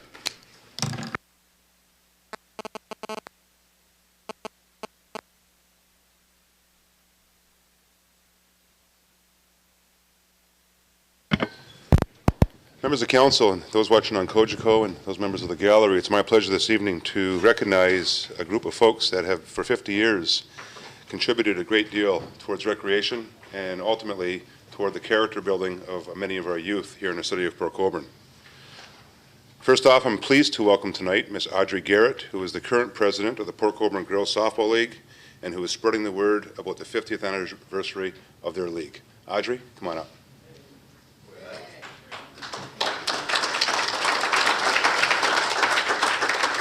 Good to see you, Audrey. How's everything? Good. You're up. Mr. Mayor, councillors, citizens of Port Colborne. In 1958, the only sport in Port Colborne that girls could play was a fall co-ed basketball. Betty Kalaliev was a coach and the only woman who sat on the city's recreation commission. Some of the girls in town asked Betty if there was a sport they could play in the summer. Baseball was the logical choice. This was the birth of the Comets. For the Comets to survive, Betty needed a pool of girls to draw from. In 1962, she founded Port Colborne Minor Girls Softball. That year, some 200 girls, including my sister, my cousins, many of our friends, and myself, had a summer of fun on the diamonds. Over the past 49 years, with the help of many dedicated volunteers, thousands of girls in the city of Port Colborne have enjoyed their summer in the ballpark. Our committee consists of a few dedicated individuals who give their time and support each season to the girls of Port Colborne. I would like to thank Brent Kovach, Carson Lampman, and Audra Ramundo for their dedication to our association.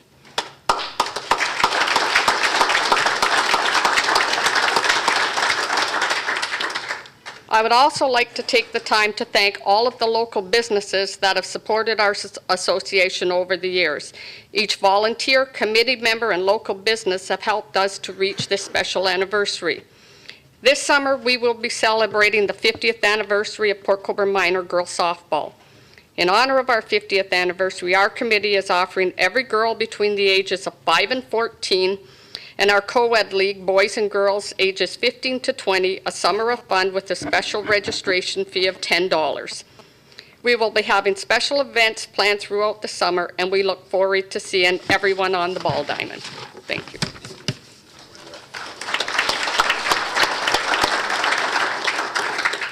It goes without saying that on behalf of the entire community, members of council, but most importantly, those of you that are citizens of the city of Port Colborne, I want to take this opportunity to express my sincere appreciation to you, Audrey, your committee, and all the volunteers. But as Audrey said, the businesses that have also supported the league throughout these many, many years.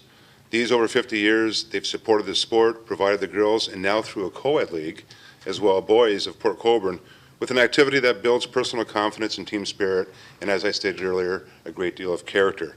People know when you're from Port Colborne, when you're either on the ball field, the soccer field, the ice, because of the grit and determination that our athletes have been brought up with.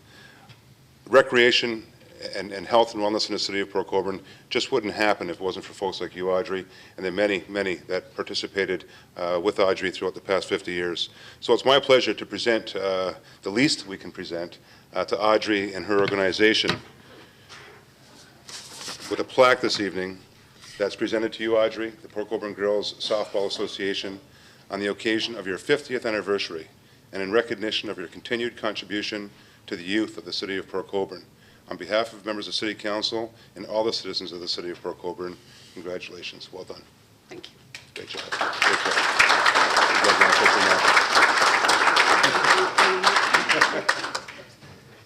Smile. Step up.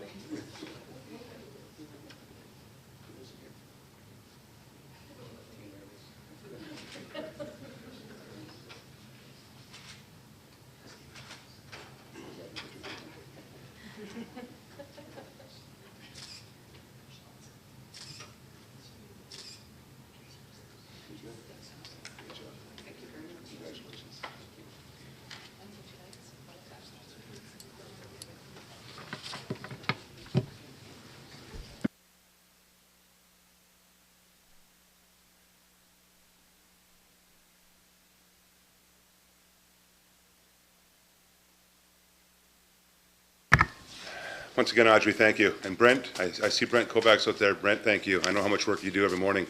Brent gets up like, what, 5:30, Brent? 6:30, 6 o'clock in the morning every day? Gets those fields lined. And to you and your volunteers too, Brent, thank you. It's very much appreciated.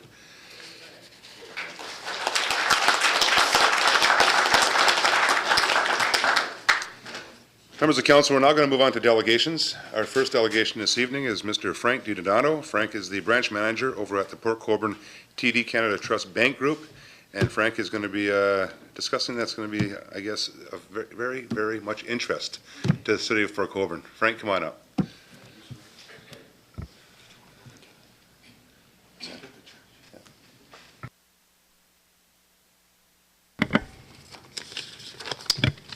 Mr. Mayor, members of City Council, residents of the City of Port Colborne, TD is proud to be working with the City of Port Colborne to fund environmental initiatives that will help to green Valley Health and Wellness Center. At TD, we know and understand that our environment is changing in fundamental ways that will impact the way we work and live. Our goal is to be an environmental leader by reducing our own operational impact and by funding environmental initiatives and projects that will result in community benefits. Thank you for allowing us to work with you to make a difference in the city of Port Colborne. So I'd like to present a check on behalf of the TD Bank Financial Group in the amount of $30,000.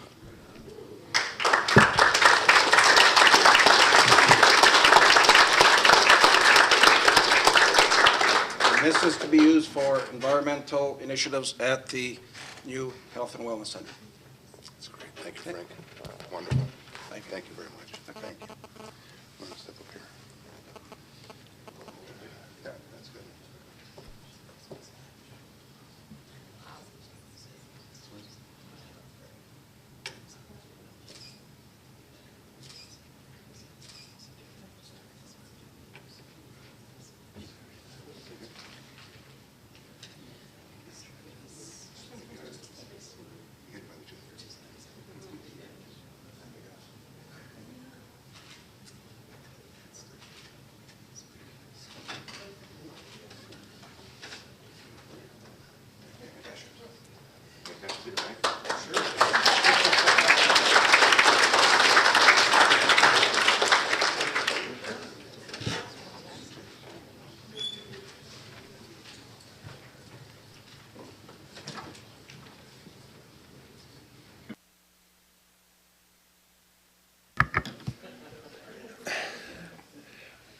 Thank you, Frank. I think many members of our community will recognize that TD has been a great part of the community for many, many years, and this contribution just adds the commitment and dedication that you have to the city of Port Colborne. Frank, on behalf of TD, that's wonderful news. It's a great contribution. There's no question it's going to go to good use. And on behalf of council, but more importantly on behalf of the entire community, thank you. Thank you very much. Members of council, we're now going to move on to our final delegation of the evening, Mr. Gino Spada of G&M Fitness regarding the Valley Health and Wellness Center. Gino, welcome.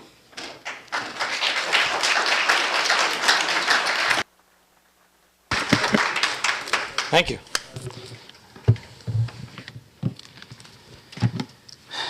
Okay, I'm going to get right to it. Good evening, everyone, and thanks for this time tonight. The subject of my presentation tonight is report number 2012-6, the partnership proposal between the City of Port Colborne and the YMCA of Niagara. After reading carefully the report, I have many serious concerns. Nevertheless, tonight, I will keep my comments specific to the fitness center. I guess you could say I'm here tonight to defend my rightful place in the community, one I feel deserves more credit and consideration than is being given. I do this today on behalf of my family and the loyal members of my club. I realize that this multi-use center project was an enormous undertaking, and as a longtime business owner myself, I also realize that you can't make everyone happy. But make no mistake about it, I do expect decisions of this nature and caliber to be justified, based on facts, not speculation, and most importantly, in a smaller market like Port Colborne, these decisions must be considerate of already existing businesses in the community. So I acknowledge the fact that everyone involved in the process worked very hard and long hours to get us a state-of-the-art facility that was much needed to replace our aging facilities. I was always in support of replacing the old facilities with new, more efficient ones, but supported just that and no more. In my humble opinion, the core facility would have sufficed. I understand that the purpose of creating a gymnasium, a multi-purpose room, a child minding area, a therapeutic pool, swimming pool, all in the same location would help facilitate the much desired programming that the city is hoping for. But I still fail to see the importance of a YMCA-run health club. That, in my mind, is simply a duplication of an already existing, long-standing business right here in our city. So with that said, for those of you who don't know, I'm the owner of G&M Fitness Health Club, located right down the street here in downtown Port Colborne. I started G&M Fitness back in 1986 at 26 years of age with nothing but a bank loan, a supportive family, and a dream. I'd be lying if I said it wasn't the most difficult challenge I've ever faced in my life. So, sorry. Regardless, we've been in business now for 27 years. Because we've never been very good at broadcasting or self-promotion, I feel it's relevant tonight to mention a few of the accomplishments, achievements, and contributions we've made over the years that most are not aware of, so I'll do that now. During those 27 years, we've been nominated for Business of the Year. I myself was nominated for Citizen of the Year. Our business makes monetary donations to Port Cares every year. Our business sponsors a minor hockey team every year. Our business sponsors an underprivileged child from a third world country every year. We've raised literally thousands of dollars for the Heart and Stroke Foundation through Dance for Heart fundraisers and big bike events. And my wife and I are active community volunteers with hundreds upon hundreds of volunteer hours under our belts for this city. We co-ran Healthy Day in the Park with the Healthy Lifestyles Coalition for many years, the last 3 of which I myself ran a citywide corporate challenge. We also own and run a retail business on Main Street and also own the building. I served as third vice president of the Main Street, third vice president of the Port Colborne Wainfleet Chamber of Commerce for 2 years, and I served as chairman of the Main Street Gateway Association for 5 years, with my wife as secretary or treasurer, or sometimes both. There's more, but I think you get the picture. So I think we can safely say that my wife and I are long-standing, community-minded business owners. As far as our health club itself is concerned, we've seen many competitors come and go through the years. The Fit Factory, Express for Women, Fit Happens, Curves, Just For You Gym, Day Balls. Has anyone ever stopped to ask themselves why these businesses aren't still here today? I'll tell you why. Because it's a tough industry to make money in, and coupled with that, Port Colborne has a less than desirable demographic to work with. Those are the facts. I wish I could say that those issues have changed for the better over the years, but truth be told, they haven't. And we've had to deal with them for 27 years. G&M Fitness has survived for 27 years despite the competition. Why? Because although many competitors have tried for a share of that market, not only did there prove to be not enough market to share, most importantly, it was always a fair fight.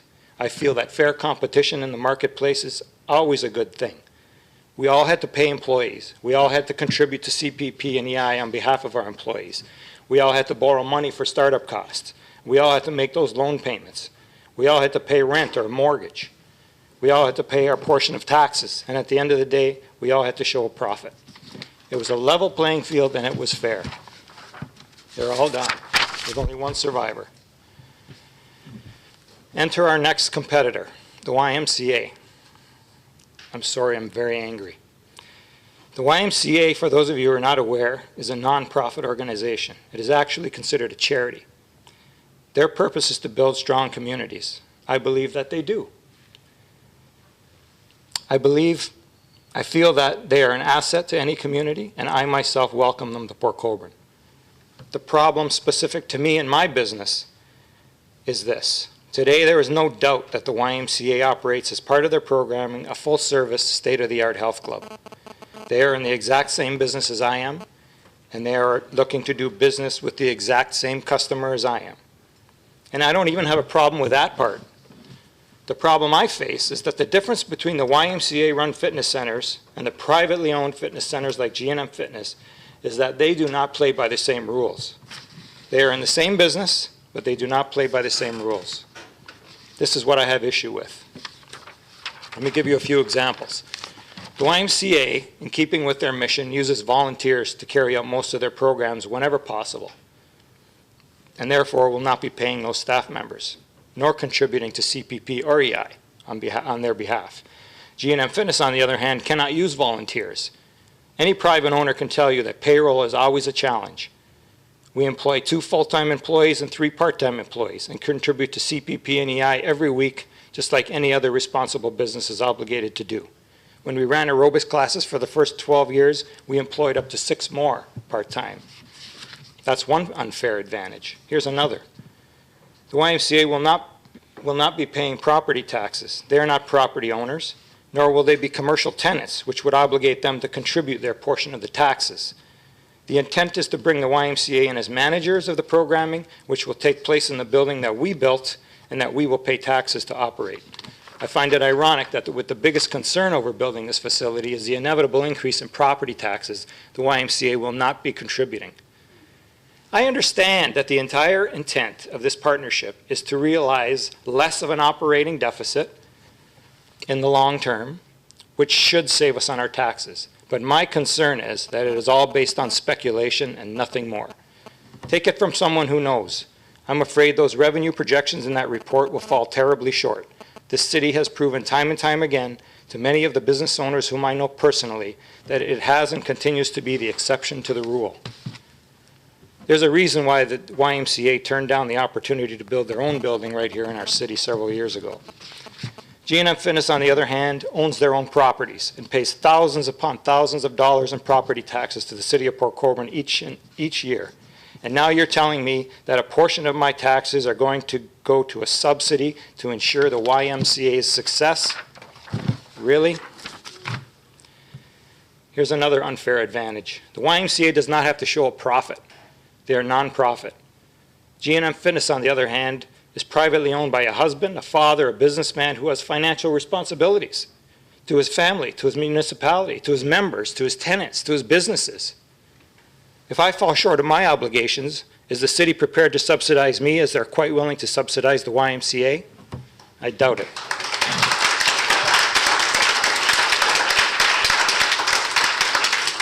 So, in a nutshell, what I'm trying to say is this. The fact that another fitness center may materialize in the city is not what I'm concerned with. We've dealt with that many times before. It's the fact that this time there is a significant unfair advantage. To be honest, I wouldn't even be standing here tonight if the health club operations were awarded to a private individual, because I know that they would have to pay employees just like I do. I know that they would have to borrow money for capital improvements and equipment just like I did. And I know they would have to pay rent just like I did, and therefore would be contributing to the tax base just like I do. And I know they would need to make a profit just like I need to. But that's not the case with the YMCA. I just want to send out a few quotes right directly from the report. And I quote, "The role of volunteers is pertinent to the YMCA operations." Quote, "The population base of Port Colborne and the surrounding community is smaller than other municipalities where the YMCA programs and provides services, hence the need for assistance from the city." Quote, "This operating deficit would continue to be subsidized by the city as an operating grant to the YMCA." Quote, "There is a startup cost identified with the YMCA of approximately $80,000, of which the city has agreed to fund 50%. And lastly, and I quote, "The YMCA operating plan assumes a city operating contribution to ensure no financial hardship to the YMCA." That's quite generous. I wish I could have got that kind of committed support from the city when I started.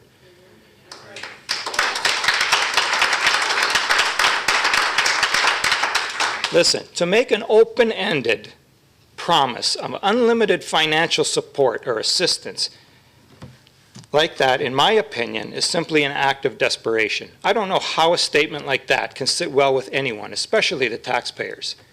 My membership projections when I started were conservative, but unfortunately fell extremely short. I feel the YMCA's projections will fall short also, but I guess it doesn't really matter because we, the taxpayers, will bail them out. How fair is that to me and my health club?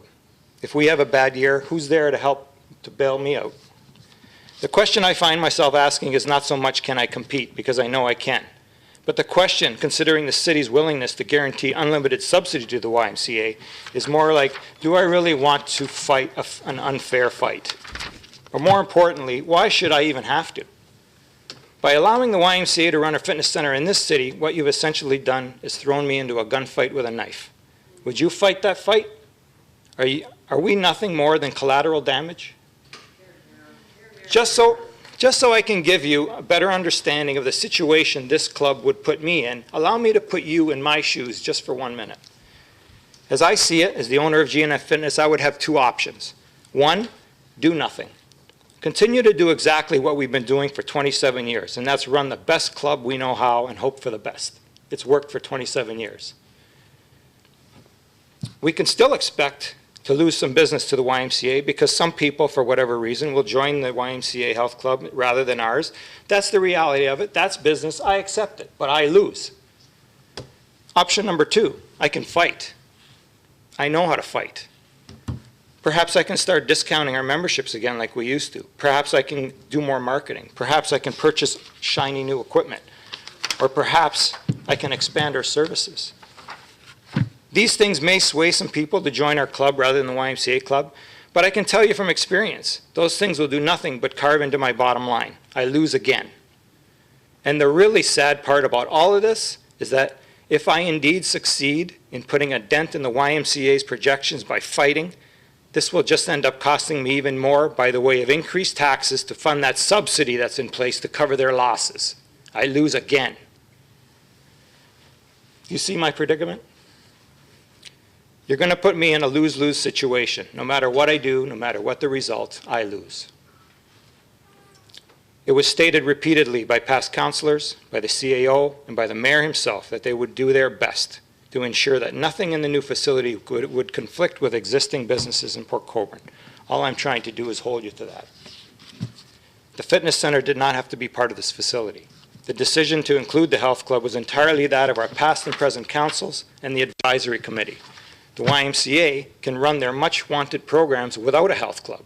There are no programs being run out of their health club. They are simply health clubs. I have to say that I feel that this decision was made without any consideration at all for my existing business. Some may be thinking right now, this was a great opportunity for G&M Fitness. Why did you not jump on this when given the chance? I'll tell you why. Because it simply wasn't an opportunity. In order for anyone to see this as a true opportunity, one has to have a thorough understanding of the economics of the fitness industry right here in this city. I have that understanding. My son has that understanding. My wife has that understanding because we've worked in this industry, in this city, for nearly 30 years. But I seriously doubt that anyone on this council, with all due respect, the past council, staff, or anybody on the advisory committee has that understanding. It took my son and I all of 5 minutes to determine that this was not an opportunity for any private entrepreneur. That is why there isn't a private individual as the successful proponent of the fitness center. Furthermore, when we looked at it as a possible opportunity, we did it from the point of view that we would move our entire operation to the facility, and it still didn't make any sense with no one else to compete against. So any other private owner that was considering running the fitness club would have to do it knowing that they would have to compete against an already existing and established club, not an opportunity as you'd like to think. How well would you have received a proposal from G&M Fitness that asked for a city subsidy to ensure no financial hardships? I think we all know the answer to that question. So I would like to suggest you reconsider allowing the YMCA to run a health club at the facility.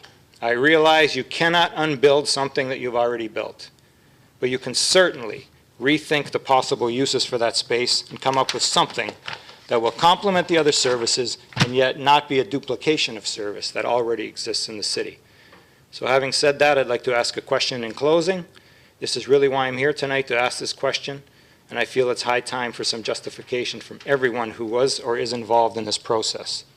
You all need to take responsibility for the final product and what it will look like. So the question is directed to the three gentlemen who signed the report, Mr. Makins, Mr. Sinez, and Mr. Heil. Any council member who'd care to address this now? Any staff member? Any member of the past council who can email me through our website? Or any member of the advisory committee for that matter who can do the same?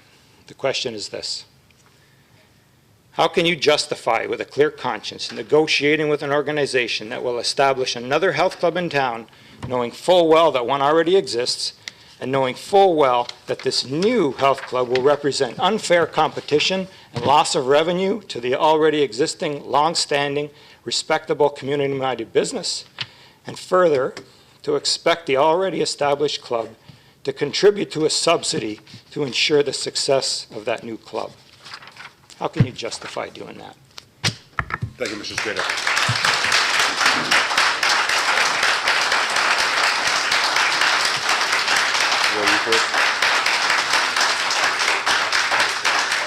Mr. Makins.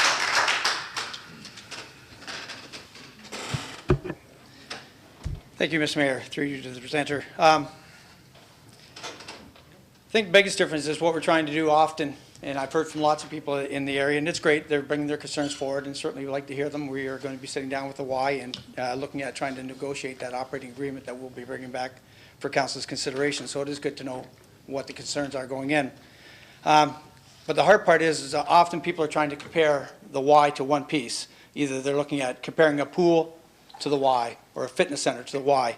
And the hard part is you can't compare it. It's not just, the subsidy is not for the fitness center.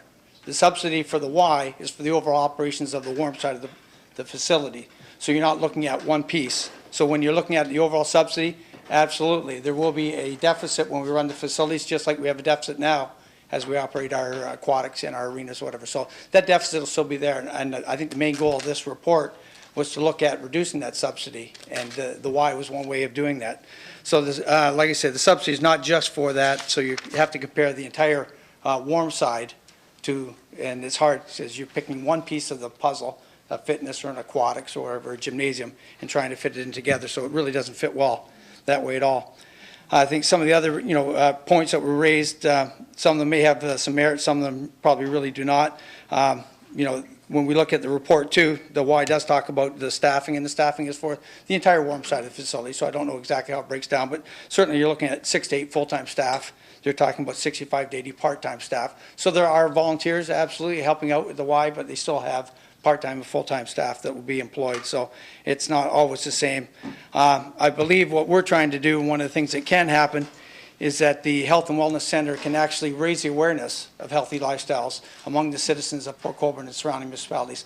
We're looking at, hopefully we can raise the level of people that want to be fitness, want to increase their fitness activity and that type of stuff. So instead of having the same base of people we have right now, we can actually raise that by raising the awareness of healthy lifestyle in the sport. So we can look at having more people as members, whatever. So we're looking at right now, just taking a look in the Niagara area, there are actually about 36 health and wellness clubs within the Niagara region. Of that, 3 of them are currently YMCA's in Niagara. So there are people out there that are coexisting with the Y, And we do believe that the Y and the private fitness operators in Port Colborne can coexist, that working together, there should be enough that everybody can have a piece of the pie and work together. And I just don't see it happening that it shouldn't make that much of a difference. It is overall programming that we're looking for in the new wellness center, not just a fitness club, not just a swimming pool. We're looking at programs and services for people of all ages, from preschoolers up to seniors, and this is one piece of the puzzle. It's not the only part of the puzzle. Thank you, Mr. Makins. Mr. Howe? Through your worship, one of the difficulties arises when the issue of how to make this thing operate comes to mind. I know that we had met with Mr. Spada back in November or December, or quite a while ago, a year ago. I just forget how long ago, and we had hoped that Mr. Spada would have made a submission. We had invited him too, but when Mr. Spada and I and the mayor met 2 weeks ago, I guess he considered it to be more than what he wanted to do. Here and there, the fact was that we were really hoping that what was going to happen in this facility was going to be based on local. And the intention is, with the YMCA as an operator, as our programmer, we had looked and we actually sought RFPs for, that's a request for proposal for not the Y, but for anybody that had a recreation mind or a background that would come to the table and present to council options in respect of programming and making that facility as functional as possible. In our analysis of facilities all over Ontario, the facility works. The city here, in fact, pays $150,000 to $200,000 more per year in subsidies for our 2 arenas and pool than what other municipalities with health and wellness centers pay, because they have functioning, vibrant programming services. And in the initial report that I had produced for council at the end of 2009, that was a requirement. You had to program this. This thing had to operate. And it could. And it's comparable with other facilities in other municipalities and smaller municipalities than Port Colborne, but it had to be programmed. And we sought people to try and run programs, including Mr. Spada, and asked, please submit and see if there's something that we can do to make this thing function collectively. And the only one that came out of all of this as a programmer for the city of Port Colborne was the YMCA, for all of the features on that side. There was I guess, a lot of consideration, and I know we had spoken to Mr. Spada and are going to try to work in some kind of agreement with the YMCA to support, or at least be as neutral as possible, but still run family-oriented programming in the facility. That's going to be part of the discussion. We understand as much as possible that we were trying to be, in all cases, as fair and as equitable as we possibly could. And believe me, we understood clearly that Mr. Spada would probably be concerned. Our intention will be, and continues to be, to work with our programmer to try to make this as neutral as possible in respect of any interference that Mr. Spada may feel that he may have in the future. We tried as much as we could to get a programmer, and this is the only one that's came forward and has come forward with a full and very comprehensive package. Thank you, Mr. Howell. Members of council, are there any questions or comments of the presenter? Councillor Elliott. Thank you, Mr. Mayor. I can understand Mr. Spada's concerns. I think part of what I'm hearing is competition doesn't bother him. It's just that the business models that are being promoted here are 2 different kinds, where the WISE business model, they can operate at a loss, still receive the subsidy. Mr. Spada operates at a loss, he's out of business. His biggest concern is, and I hate that we're saying this, is that should the Y's gym put him out of business, he still has to pay taxes to support the Y to run their gym. That, to me, is a conflict with him. You know, I understand when you're citing the YMCA in different municipalities, those Ys are standalone buildings. Those are the Y's buildings. All of their revenue goes to operating their own building. I can understand why Mr. Spada didn't want to be partnered with us in our building. When he owns his own, there would be no sense. Counselor, we're asking for questions of the presenter. And I'm going to ask. Just to clarify for members of council. Okay. You said questions and comments, and I'm just making a comment. Excuse me if I may. Let's show a level of respect here, please. Thank you. This is questions of the presenter. We're going to have this report coming before council, and this is for your information as well, members of the gallery. We're going to have this report come to the council, and we'll have every opportunity at that council meeting to actually ask more questions and make comments and debate that report. Tonight, we're accepting presentations from the public on this. I'm hoping that Mr. Spada will come out at that meeting too, once he sees the final report, and give his comments, and therefore council will take his comments into consideration when they're debating the actual report. Unfortunately, we don't have a report before us today to debate. Okay, so we have a presentation that's been brought before us. I'm asking members of council if we can just ask questions of the presenter and hold our comments and our debate for when the report does come before council. Okay, I thank you for that respect. Then I'll get right to the question. Thank you for your presentation. And in your mind, what would work best for you, allowing the Y to have a small component as a gym, or would you rather see them not have a gym at all and just run basically their program and totally excluding the gym? Thank you, Councillor Elliott. Mr. Spada? Through you, Mr. Mayor, to Councillor Elliott. We had some preliminary discussions about the mayor and I and the CIO had preliminary discussion about the fitness center itself about a year ago, and I was under the impression that the fitness center would be just something like you'd see in a hotel, where it's a convenience thing where people were dropping off their kids and they could go on the treadmill. And I agreed that that would be a great idea, and we would be able to put a proposal in that regard. But when I got the blueprints and I saw that there was 3,500 square feet allocated to this fitness center, this is just, and then at the when we researched some more information and found out that the proponent was required to do the HVAC and the wiring and the flooring and everything else, for a private business owner to go in there and invest $500,000 or more just for startup costs would be, I mean, that's the reason why you didn't have anybody, because it's just out of anybody's scope in a town this size.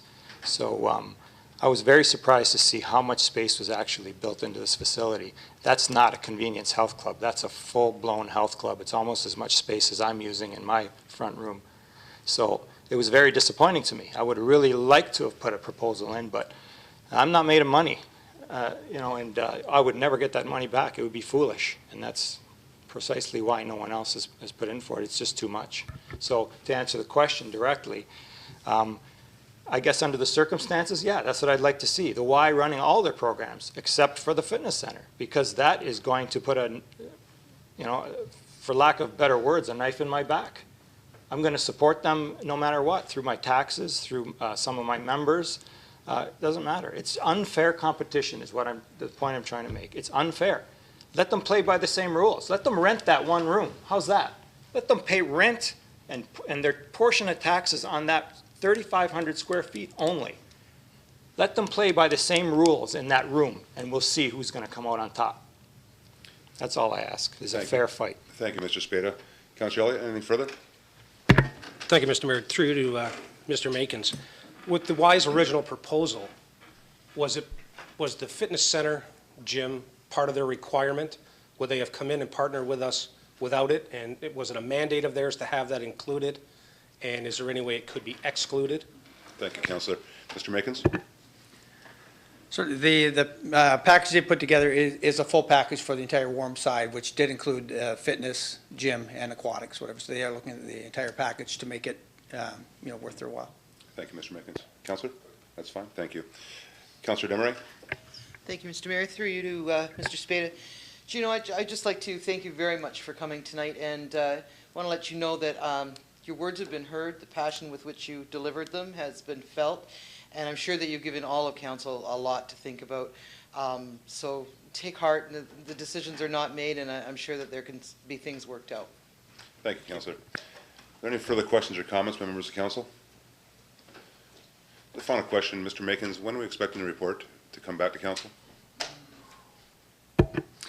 Actually, believe we're meeting with council on Monday night to make sure we have all the concerns down first, and then we'll certainly sit down with the why. So it'll be, it will take some time for sure. Thank you, thank you, Mr. Mickens. And Mr. Spada, if you can leave us a copy of your presentation, so that way we can take that into consideration when we're discussing that through the negotiations. And by all means, any member of the public, if in fact you have anything to say, any concerns, agreeing with what Gino has been stating, by all means, a quick email. It doesn't have to be a book, just a quick email to members of council, myself included, so that we can take everything into consideration when we're in fact proceeding to negotiate with the Y and any others that may be interested with this facility. So by all means, send it off to us so we can take that into consideration. Councillor Butters? Thank you, Mr. Mayor. I would just suggest that when that does come back to this council, that Mr. Spada be notified of that meeting and a copy of that report so that he can be well versed with it as well. Means. And thank you very much for coming tonight. By all means, thank you, Councillor Butters. And with no further questions or comments, members of council, any comments from staff? Mr. Sinez? Just one thing, Mr. Mayor, where it was stated that there's a guarantee of unlimited subsidy to the YMCA. That's up for negotiation, and it's not something that that staff would be going for. You know, we're not going to have a blank check written to the YMCA.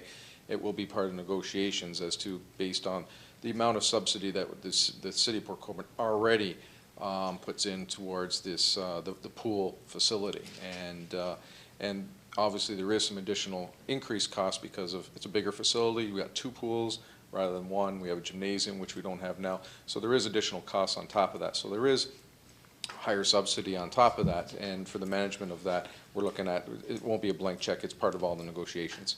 Now, just a question, not to you, Mr. Sinez, but to Mr. Mickens. When council does meet and bring a lot of the concerns forward based on who we represent, a lot of the correspondence that we're getting from the public at that meeting, that committee of the whole meeting, is it the intent as well to afford the public an opportunity at that meeting to make any comments of staff? Certainly. I believe I think it's an open meeting next week, I'm sure. But sir, anybody that has any concerns, if they certainly want to email it to myself or whatever, or to yourself. I'm collecting all the information that we've received so far. Okay. We have a pretty comprehensive list already of questions and concerns. So we'll be bringing that back to council on Monday night, and I think that's the opportunity to add to that list if we've missed anything. But we've spoken to our current members, our current staff, prospective members. So we've gotten quite a bit of information already, but we're putting that comprehensive list together for council's consideration. And I'm going to go to Mr. Howe next, just to get your thoughts in line, Mr. Howe, before I go to you. Is it the intent as well for staff to not only come to council and ask for our concerns, we bring it out, we then move forward with a report coming back to committee of the whole and council? Is there an opportunity in between those 2 meetings to actually sit down in an open house fashion and actually take the opportunity to speak with the public? Is there that opportunity, Mr. Howe? Your Worship, what we were intending to do, there was a number of issues, the property matter. There is a matter of negotiations here. And council's component of negotiations will be confidential. You want to make a list of the things that you believe. We're taking all the concerns. We've been receiving emails. We have Mr. Spada's notes. We have other notes from the citizens. We're going to make a comprehensive list. We will be seeking from council input in respect of some of the concerns that you may have or issues that you want to negotiate with the YMCA. And it is a matter of negotiation. What we intend to do is once we have all of that list pulled together, sit and have a discussion with the YMCA, and then our intention, Mr. Mayor, will be bringing it back to an open public session for you to debate at council on all of the issues that we've basically, well, negotiated, but even ones that have not been successful in being negotiated, so that you have a complete, just the whole book, everything you got. We just don't want to reveal everything that we're going to try and negotiate with them right now, because some of it is this, and then we take this, and those kinds of negotiations.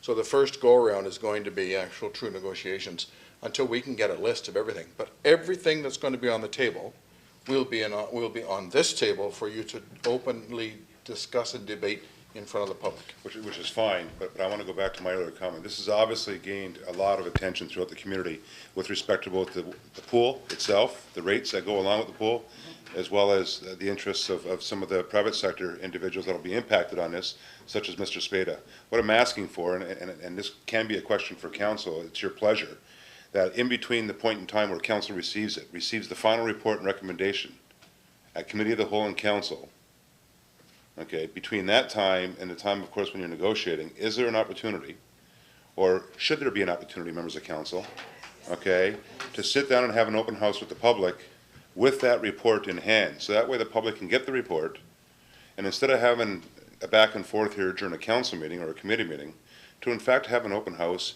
and go through that report with members of the public, Mr. Spada, members of those that are interested in all the components of the warm side, including the pool, including the running track, including the fitness area, including the child minding area, including the gymnasium, and all those different programs that the YMCA is proposing to offer. I think that, in fact, may give us all a better understanding of what the facts are, because I have to confess, there was a lot of things I heard in both the presentation today, as well as some of the comments that were made by members of council and staff that don't seem quite consistent with the ultimate mandate of where we're going with this. And I think Mr. Makin's tried to articulate the best he can with respect to both the expected or lack thereof of expected subsidy that we're trying to relieve the taxpayers of based on the programming that we're trying to provide. But by all means, if there's more opportunity here, then we should be able to explore that and investigate that and make that part of the final report. So the question to members of council is, do you have an appetite that before that report comes back to council, committee of the whole and council, in a meeting like tonight, that in between, we in fact afford members of the public an opportunity to come out to an open house in an informal fashion and discuss the report? Councillor Bodnar? Thank you, Mr. Mayor. Yes, I would certainly make that recommendation, because we can't have this at a council meeting where there's time constraints, where you're, trying to get through something that's going to affect us for the next 20 years. We have to really kick this around very well at a meeting that can take how long it takes. So Okay. I'd certainly Make ask that staff to recommendation. come up with some kind of a Okay, thank you, game Councillor plan Bodnar. for that. Councillor Doucette? Definitely. The only concern I have is we've been told that time is of the essence, which means that I think the public has to be aware of the fact that this is probably going to move fairly fast, so keep an eye out for everything you can in the papers and everything, because it is probably going to come back here faster than most people think it is, because if they do put the $1.8 million like they're saying, it's got to be done quickly. Okay. But I agree. I think the public should have all their input into the whole thing. Thank you, Councillor. We've got to move. Councillor Demery? Thank you, Mr. Mayor. I do believe that this is the way to do it. I think it's important to remember that the needs of the people of Port Colborne are more important than the time constraints we're looking at right now. So if we have to move things around, let's do that. But these people have to be heard. Thank you, Councillor. Any further comments or questions? Gino, may I also request that you take the time within the next week or so to sit down with Gary and very much articulate the comments that you made tonight, and as well any other opportunities that you might be able to further explore, because there might something might resonate from that with respect to any further partnerships that again may be explored with you and maybe somebody else. So I would encourage Gary, yourself, and Gino to sit down, and hopefully that a lot of that can be part of that report as well. Okay. Any further comments or questions by members of council? Members of staff? Direction, Your Worship, is that you will hold an open house. We'll advertise it, provide notice sometime as soon as we can before the final report's prepared. No. When the final report's prepared. So that way it's a draft final report, okay, that would go to public open house, so that therefore everybody can see the facts and everything related to the recommendations. And then, of course, if there's any changes, that can be amended, changed for the final council meeting. Okay, yes, sir. Okay? Any further questions or comments? Councillor Bodnar, that was your intent? Okay, thank you. Members of council is fine with that? Members of staff, you're clear on the direction? Mr. Spada? Thank you. Thank you for your time tonight.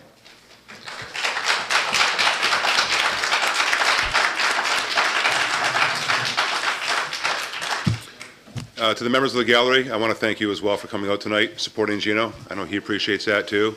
And of course, contributing to this overall process. It is a very contentious process, I understand that. We all understand that. And you know, it's a big project. So it's the biggest the city of Port Colborne has ever embarked on. So we're all in this together. We're all trying to do the best for everybody. But as Gino prefaced his comments earlier by stating, it's going to be very difficult to make everybody happy. But we're going to do our darndest. So to all you folks, thank you for coming out and being a part of this process. Thanks, Gino. I'm going to take a 2-minute recess just to clear the chamber here. Again. I do appreciate the tolerance this evening with people shuffling in and out of the chamber. A lot of hot topics. I am going to move to my mayor's report, and I thought it timely because of some of the reports that you do have on the agenda this evening.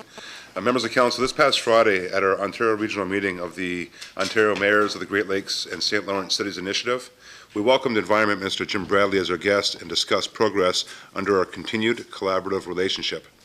At our meeting, the Great Lakes mayors discussed issues of interest such as preventing Asian carp from entering the Great Lakes, municipal priorities for the anticipated Great Lakes Protection Act, and I want you to keep that in mind, the Great Lakes Protection Act, because a lot of my comments this evening are going to be pertaining to that. As well, improving the beaches, and I think we all can share. I see Councillor Conk here from the Township of Wainfleet. I think we all share on the North Shore along Niagara South Coast some of the challenges that we're currently experiencing along our beaches, especially with the weather that we're experiencing, as well as our coastlines and progress in finalizing the Canada-U.S. Great Lakes Water Quality Agreement. During the meeting, Minister Jim Bradley solicited, as we did this evening with our topics, he solicited input on legislation to protect the Great Lakes that is currently being developed. The minister listened to comments from all the mayors from across the province of Ontario and concerns whose communities border the Great Lakes and its tributaries. Also at the meeting, mayors discussed projects under the city's initiative, the Memorandum of Understanding with the provincial government, an agreement that facilitates dialogue and collaborative projects on the Great Lakes between the province and the cities. What are we hearing with respect to the Great Lakes Protection Act? Legislation may be moving on a fast track with introduction in the legislature as early, members of council, as this spring. The Ministry of Environment may look at the Lake Simcoe Act, and I encourage you to go online and punch up the Lake Simcoe Act and see the specifics with respect to what it attaches itself to. The MOE may look at this, and we encourage them to look at this act as a model for the GLPA, the Great Lakes Protection Act, to address near shore, members of council, near shore water quality issues. This could involve new provincial authority to require plans to reduce land-based pollutants such as phosphorus and other nutrients from entering the water. And Henry, I know you're working on that right now through our municipal drains, especially those in the rural area.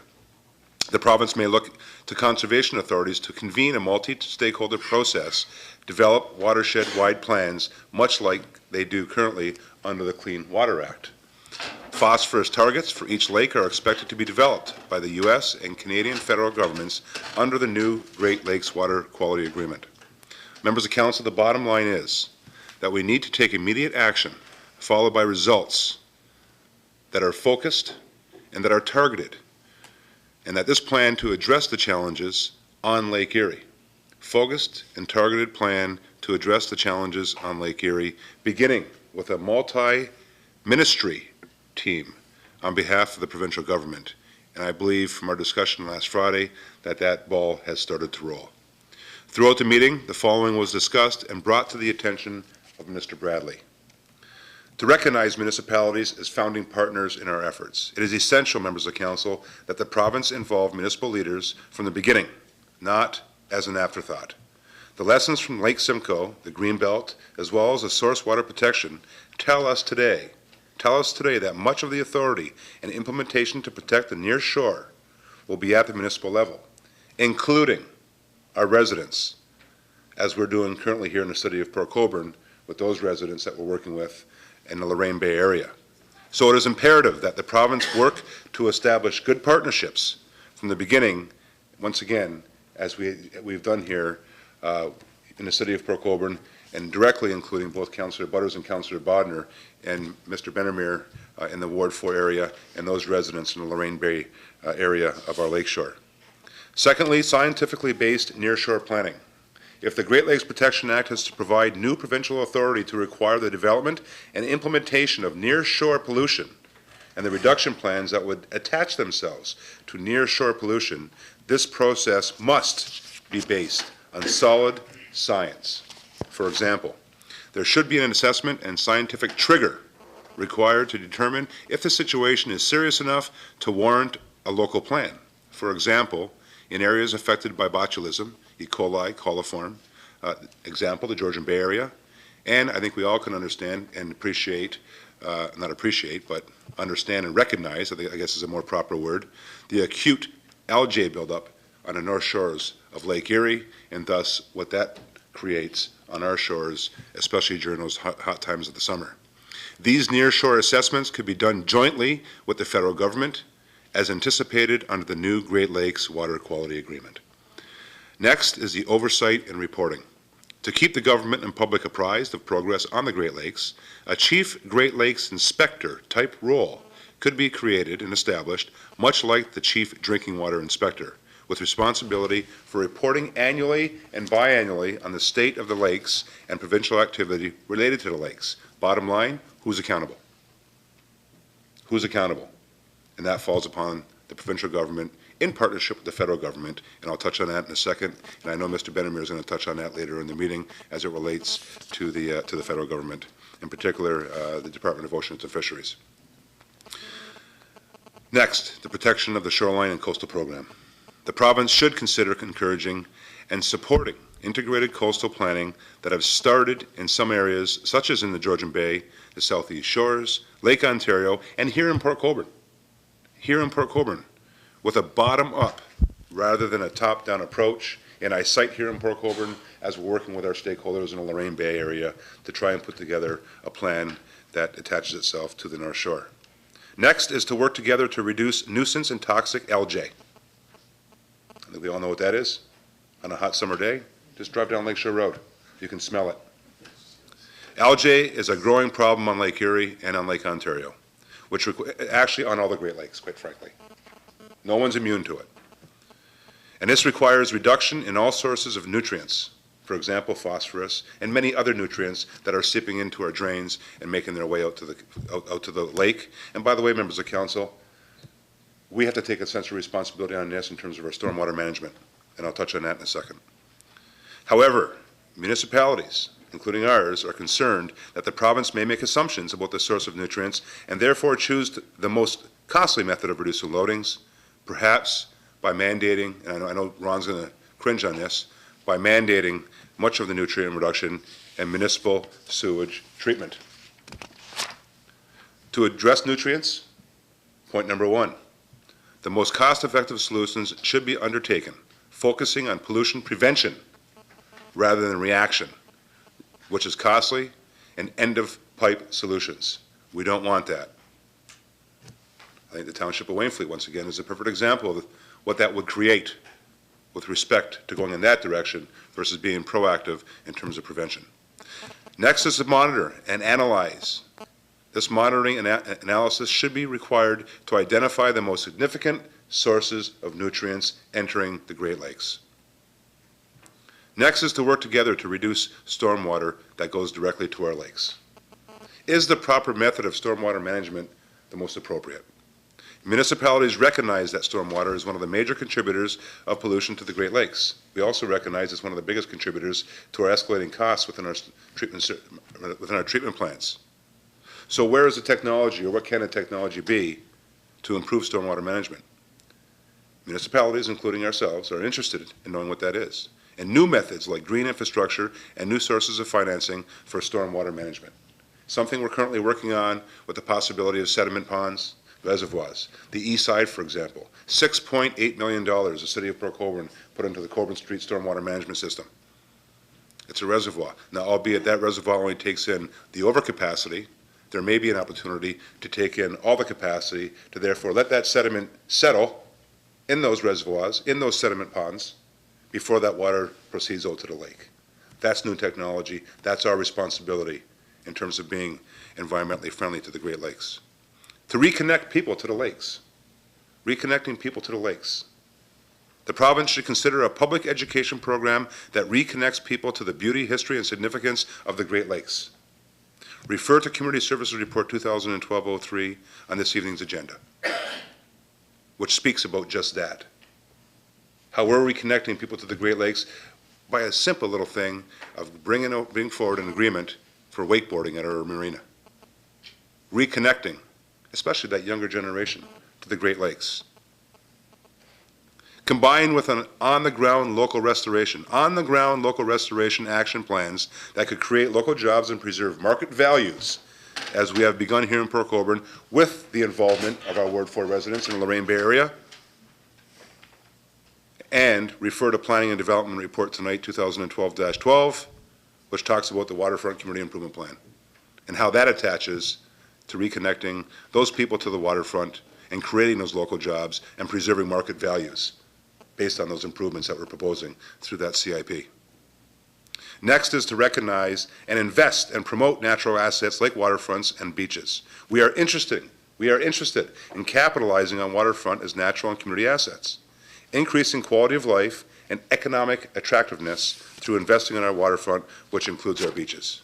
For example, the province could provide technical assistance, guidelines, and funding to support community assets such as our beaches, our fishing piers, our spots of interest, our destinations of interest, our lookouts, our boat ramps, our marinas, lands that we're currently negotiating with Transport Canada on that attach itself to both the canal and the lake, development and promotion of local festivals, and lastly, trail developments like our rec trails along the waterfront, etc. I brought to the Minister's attention the current challenges we have with the Department of Fisheries and Oceans. Although a federal jurisdiction, I wanted to make the provincial minister very well aware and make myself very clear with respect to the challenges that we're currently having with the Department of Fisheries and Oceans and the Provincial Ministry of Natural Resources with respect to moving forward with drainage works, drainage programs, maintenance programs that our rural community expects, our farmers expect, and constantly coming up against a brick wall, a cement wall with the DFO, which is becoming more and more challenging, trying to implement those drainage works in our rural area. And near shore cleanup of LJ. Refer to correspondence item number 9 on this evening's agenda. When Mr. Benamir is communicating with the DFO, and how frustrating, if you start from the bottom up, you can only imagine Mr. Benamir being on trying to proceed with those rural drainage maintenance programs that he constantly hears from Councillor Butters and Councillor Bodner, who in turn hear from the farmers and the residents of Ward 4 on. But yet, coming up against that brick wall with the DFO and the MNR. And of course, with the MNR, the challenge that we have, Gary, every year on trying to keep that algae under control. But yet, we have to think of the fish.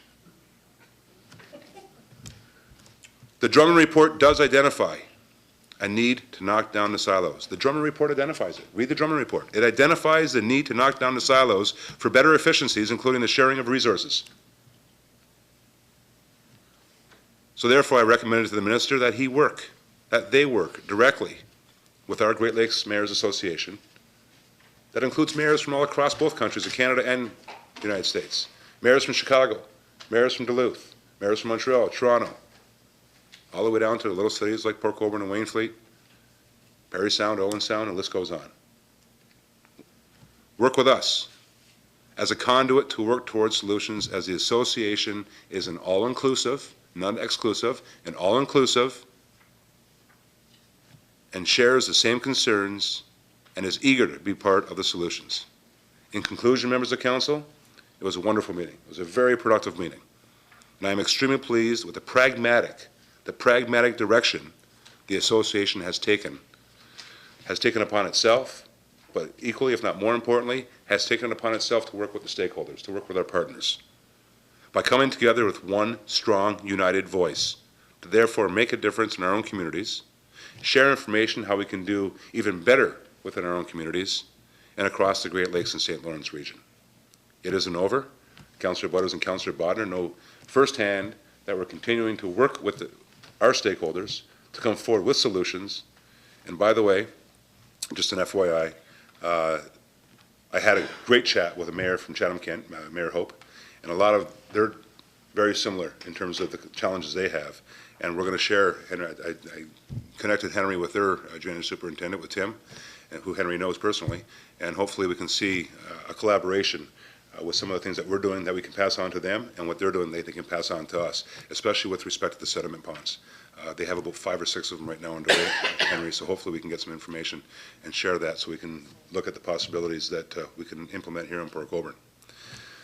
Lastly, as part of my report, I wanted to take this opportunity to congratulate and hopefully ensure that residents that are watching on COGECO recognize that once again, Hockey Town here in Niagara, City of Port Colborne, once again we have 3 of our teams that are pursuing an Ontario championship and that are still doing just that.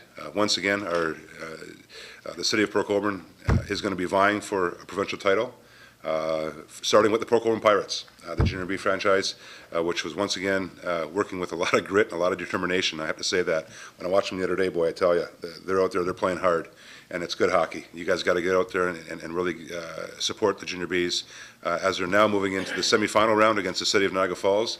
I do not want to lose another bet against Mayor Diodati, okay, because I don't hear the end of it for a year. So by all means, let's get out there and give them a little push through your presence and support our Junior Bs starting this week.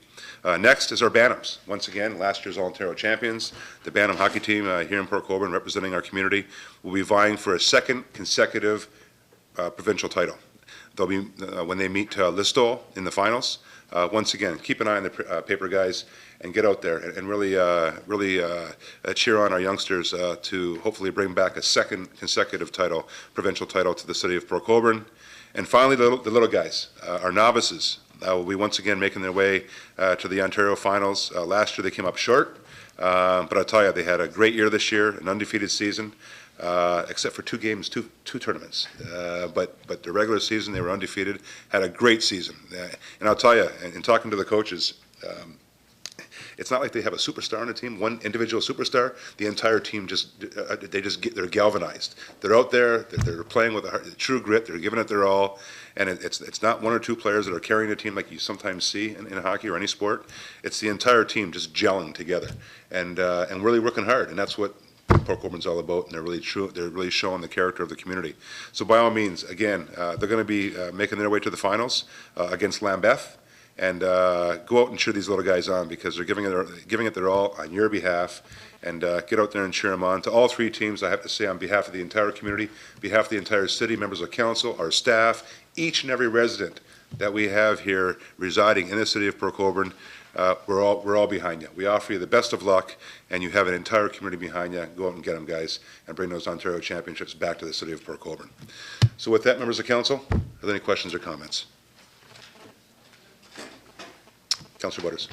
Thank you, Mr. Mayor. I was wondering if, when you were at this meeting with the minister to do with the Great Lakes and nearshore and algae and all those things, I was wondering if you had a chance to ask him if what the possibilities were for grants through the province for possible works and that has to do with the Rain Bay and that particular drain, and I wondered if that was any topic of conversation.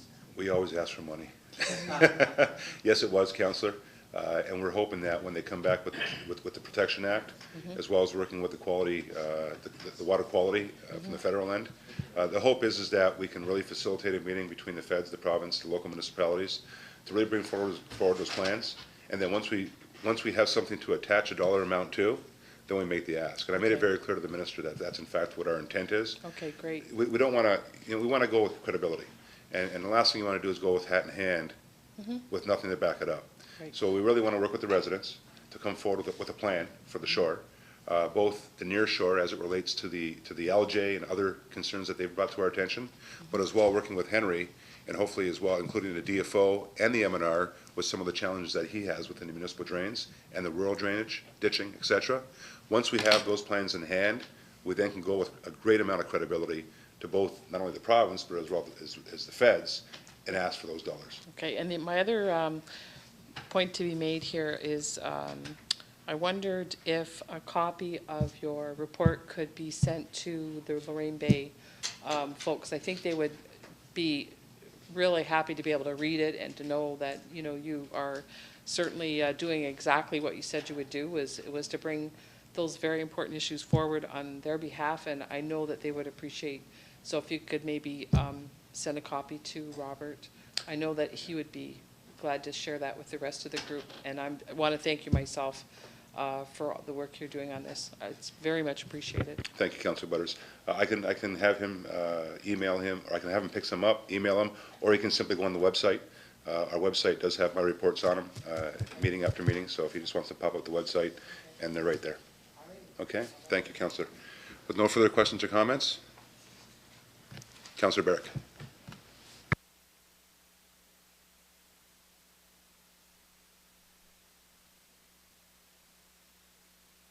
Great, thank you, Mr. Mayor. Tonight, for the Regional Council's report, I just want to speak briefly about Niagara's culture plan implementation that we've been discussing for the past year. Just for some background, in February 2011, Regional Council received a report which outlined the initial steps taken to implement actions identified within the Niagara Culture Plan through a regional policy plan amendment. The draft amendment implements two key strategic actions of the Culture Plan. Create a policy framework to guide the region and local municipalities in ensuring the inclusion of cultural assets in land use and infrastructure planning, and create and strengthen planning tools to support cultural development. At the regional level, the regional policy plan provides a strategic direction for growth and development throughout Niagara and Niagara's communities. The plan also establishes the policy framework for the local municipalities and the development and updating of their official plans. The amendment strengthens the region's commitment to culture, providing the necessary direction to the municipalities to develop policies that support culture. The focus of the draft amendment, through consultation with staff and the Culture Committee, has evolved to recognize the importance of all four strategic directions in the Niagara Culture Plan. They are Creative Niagara, Economic Development and Tourism, Natural Resources and Environmental Areas, and Transportation. The main priority, however, in the amendment is to enable the cultural, economy, and economic development in this important sector of the region's workforce. This is achieved through enabling policies that recognize and support the important work the local municipalities undertake in the planning system. Staff anticipates holding 3 public information meetings as an opportunity for the public and stakeholders to receive information on the amendment and clarify any questions or concerns. Following the consultation process, staff anticipates bringing the amendment forward for Regional Council approval by the summer of 2012. And Mr. Mayor, the last Integrated Community Planning meeting, we did have this brought to our attention, and some of the committee members, in fact, had questions. What's before me now, the draft report, in fact, has gone back to staff before it comes back to the committee and then back out to the public through consultation. One of the key concerns, however, was, and I'll clarify it now, is everything throughout this report is encouraging certain behaviors and certain land use. It's not going to be mandating. So I think that's the first priority to clarify. Right away, you know, we had a developer here this evening. Developers get pretty nervous when they hear plans, but this is certainly encouraging certain types of behavior for economic development and to have more open spaces and to save really and to promote our cultural treasures. So that's the report this evening, Mr. Mayor. I'm happy to report on this as it develops further and answer any questions. Thank you, Councillor Barrick. Members of Council, are there any questions or comments to the Regional Councillor? With none, thank you, David. Great, thank you. Members, we're now going to move on to Councillor's items, new business. Councillor Bodner, Elliott, or Kenny. Councillor Bodner. Thank you, Mr. Mayor. Through you to either the CAO or the fire chief. Last week, I believe, is when we had some problems with 911, where it was, for lack of a better word, out of commission for a period of time. And I just wondered what the city did, or, what can we expect? Was this just a one-off, or is there something that, could happen in the future? So just like some information on that. Thank you, Councillor Blatter. I'll go to the chief, but I'll preface comments by stating that there was a great deal of communication between many of us throughout that whole ordeal. It was unfortunate I was at a basketball tournament in Toronto, but I was following the communication and part of the communication for the better part of the day, but I'll let the chief get a bit more specific on it. Thank you, Your Worship, to members of council. I became aware of the issue at about 10 minutes or so after 12 o'clock. The CAO called me at home to ask me if my phone was working. I then found out my phone wasn't working to 911. I'm on COGECO. It was a Bell system failure. It was not the telephone system at large. It was not the 911 center. It actually was a Bell system failure, as we found out later.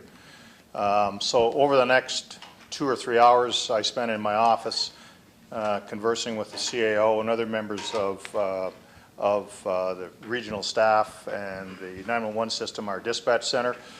So the outcome was the Bell failed. They converted from their Oakville call center to their Aurora call center. That fixed most of the issue, other than in the Port Colborne, part of Fort Erie, and part of Welland. So sometime in around 4 o'clock is when it got corrected. I took some action in the sense that I had all my firefighters come into the station. I positioned vehicles throughout the city.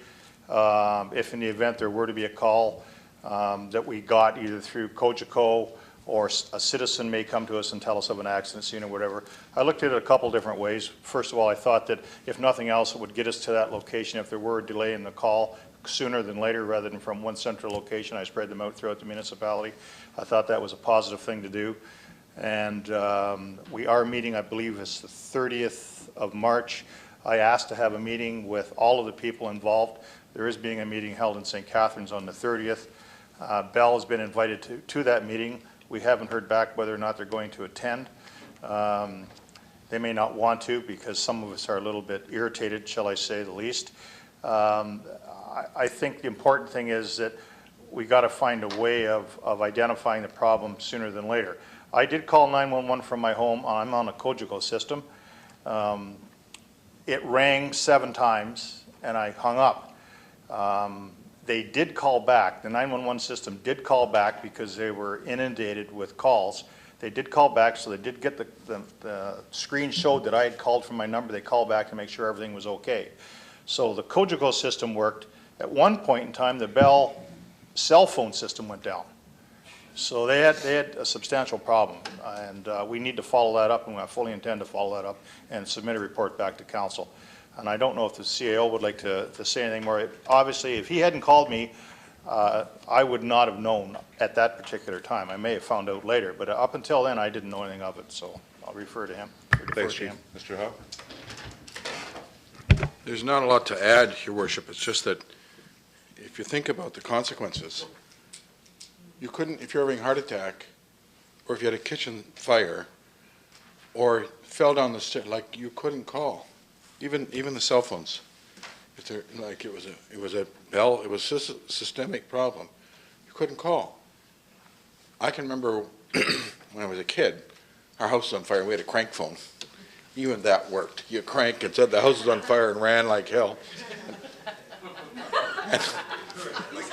Like heck. We understood. Cut that out. The fact is that the phone worked. If you think about not having a phone system, it's pretty disastrous. We have been working with Talk Wireless, as an aside, Mr. Mayor, and it stems from the direction that we received from you and supported by council to find some kind of an emergency notification system.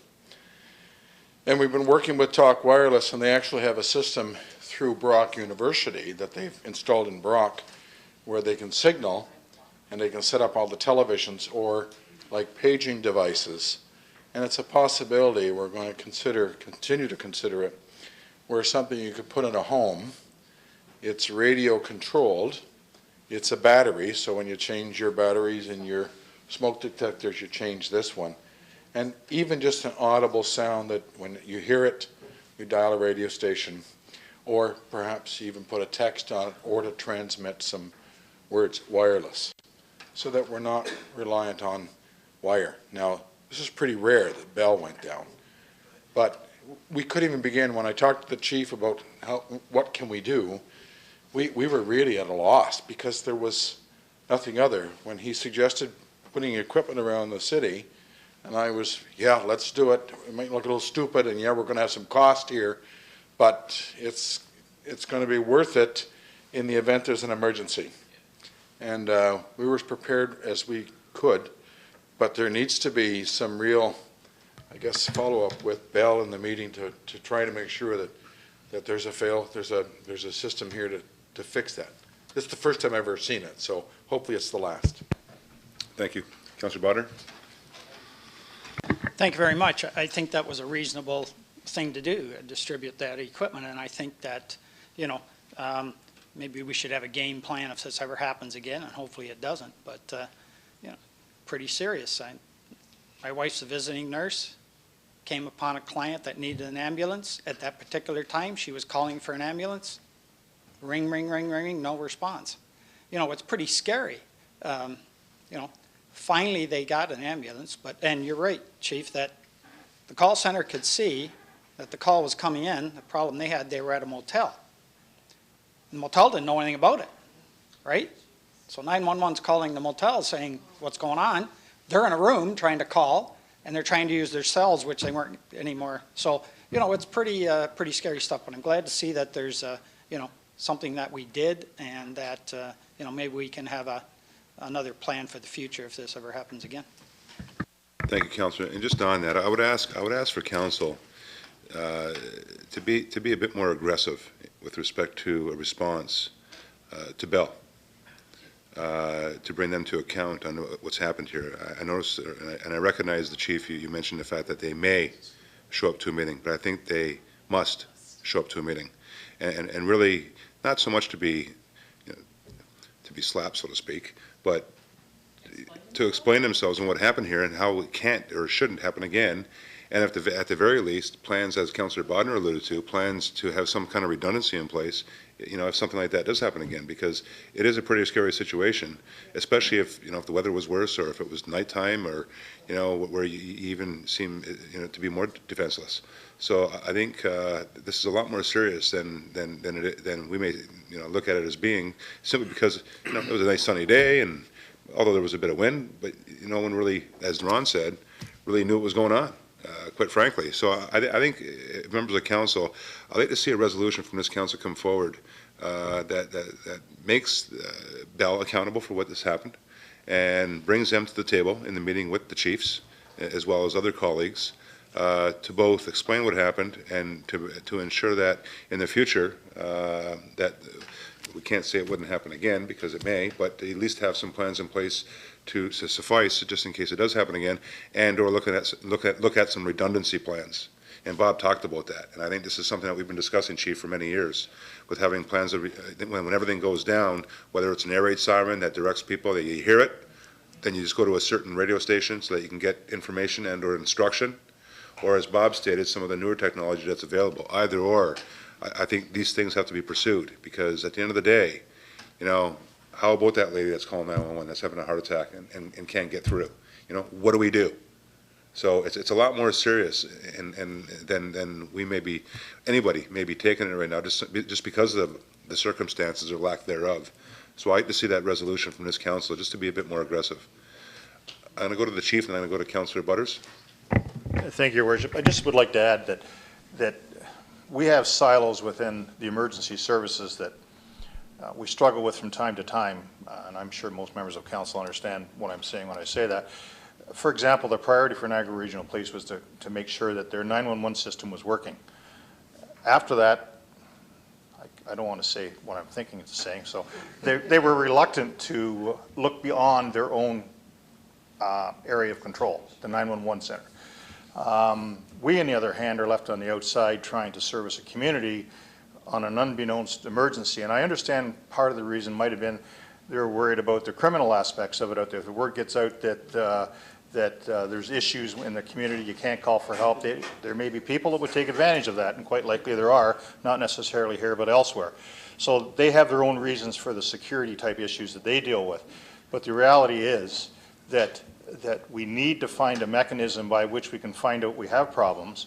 And once they find out those problems, they then got to span that information out to at least the authorities who have direct jurisdiction with regards to what's going on. If it hadn't been for Mr. Heil calling me, I would have never not known, because I don't make a lot of phone calls from home.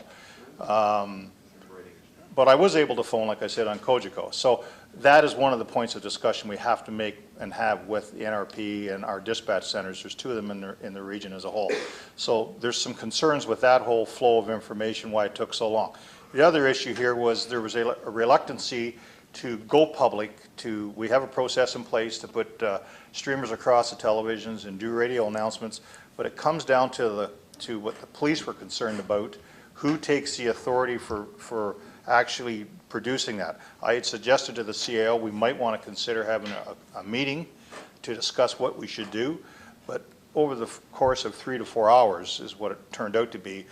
We don't really know when it all started. 911 are telling us they figure it was around 20 minutes to 12 was when they first picked up on the fact. They didn't call me, the CAO did. So I think once they find out there's issues, that whole communication has to work better internally to the emergency services. Thank you. Thank you, Chief. Councillor Butters? Thank you, Mr. Mayor. Back in the day, there was the 9 o'clock whistle that used to go off, and every kid in Port Colborne knew when the whistle went off, that meant it was 9 o'clock. So I think your idea of like a big siren that, is probably a really good idea, and everybody knows when it goes off, then you would put on your TV or your radio to tune in to find out what's going on in the city. Probably not a bad plan. I'd be happy to put forward the resolution that we demand that Bell step up and come to the meeting and be a part of a solution to this problem. I mean, they have to be part of that solution. And are they not licensed under like the CRTC? So, maybe there's can be pressure to bear if they're reluctant. They have to. Like this is to me this is like a really important issue. My husband and I ran into Mr. Heil at the mall that day. I wouldn't have known anything about it. We were able to go and check on my mom and that kind of thing. I'm thinking, how many people they don't even know this is happening? It's frightening. My mom's not a spring chicken. She's pretty lively, but she's getting up there. That really concerns me as her daughter, that she wouldn't have access to 911 if she needed it. So, so yeah, I think that resolution is in order, and it needs to go out and even investigate what pressure can be put on through the CRTC. Is it CRTC? I'm pretty sure, but I'm not sure if that's the agency that governs them. But whichever one does, they need to be, pulling them in by the reins. Good. And we'll get that. Do I have a seconder to that, please? Councillor Desmarais? And just on your comment about the air raid sirens, that concern was, we talked about that when we went back to the diesel spill. And the concern that we have is that, at the end of the day, when people experience a problem, a challenge, sometimes they're prompted, whether it's an ice storm, whether it's a power outage. That's obviously prompting. You know what's happening. The challenge is that when they're not prompted, like a diesel spill entering the water system, or this situation where no one knows any better, the key is to prompt them. And a siren can in fact, or some kind of technology can do just that. You hear that whistle, you're prompted. You go to, I'm not trying to be biased here, but I'll go to a station. You go to 610 CKTB. That's a designated station. You go to that station and you hear instruction or you hear the news, what's happening, and then you take it from there. The key is then what you do from there, of which we have to work on. So those are the two things that we have to work on as a protocol. Obviously, getting Bell to the table to work on that protocol, but as well the prompting of the citizens. I have Councillor Desmarais, then Councillor Kenny. Thank you, Mr. Mayor. I'm happy to second this. Obviously, we do need to send a message to Bell that they are expected to sit at the same table. not that they're just being requested to. But beyond that, I'd like to say that Valet still has their siren at 12:35 every Friday. We hear it on the east side neighborhood, so I can tell you that it does work over there. They might limit it to what they used to do, but it's at 12:35 on Fridays. I always know what time it is when that thing rings. Okay, It's thank changed a little bit over the years. It used to be noon right on, but now it's 12:35. Thank you, Councillor. Councillor Kenny? Thank you, Your Worship. I just wondered if we should maybe bring COGECO to that meeting too, because maybe there's a way that if the bell lines are down, cable COGECO lines would kick in and you'd be able to get that message through cable somehow.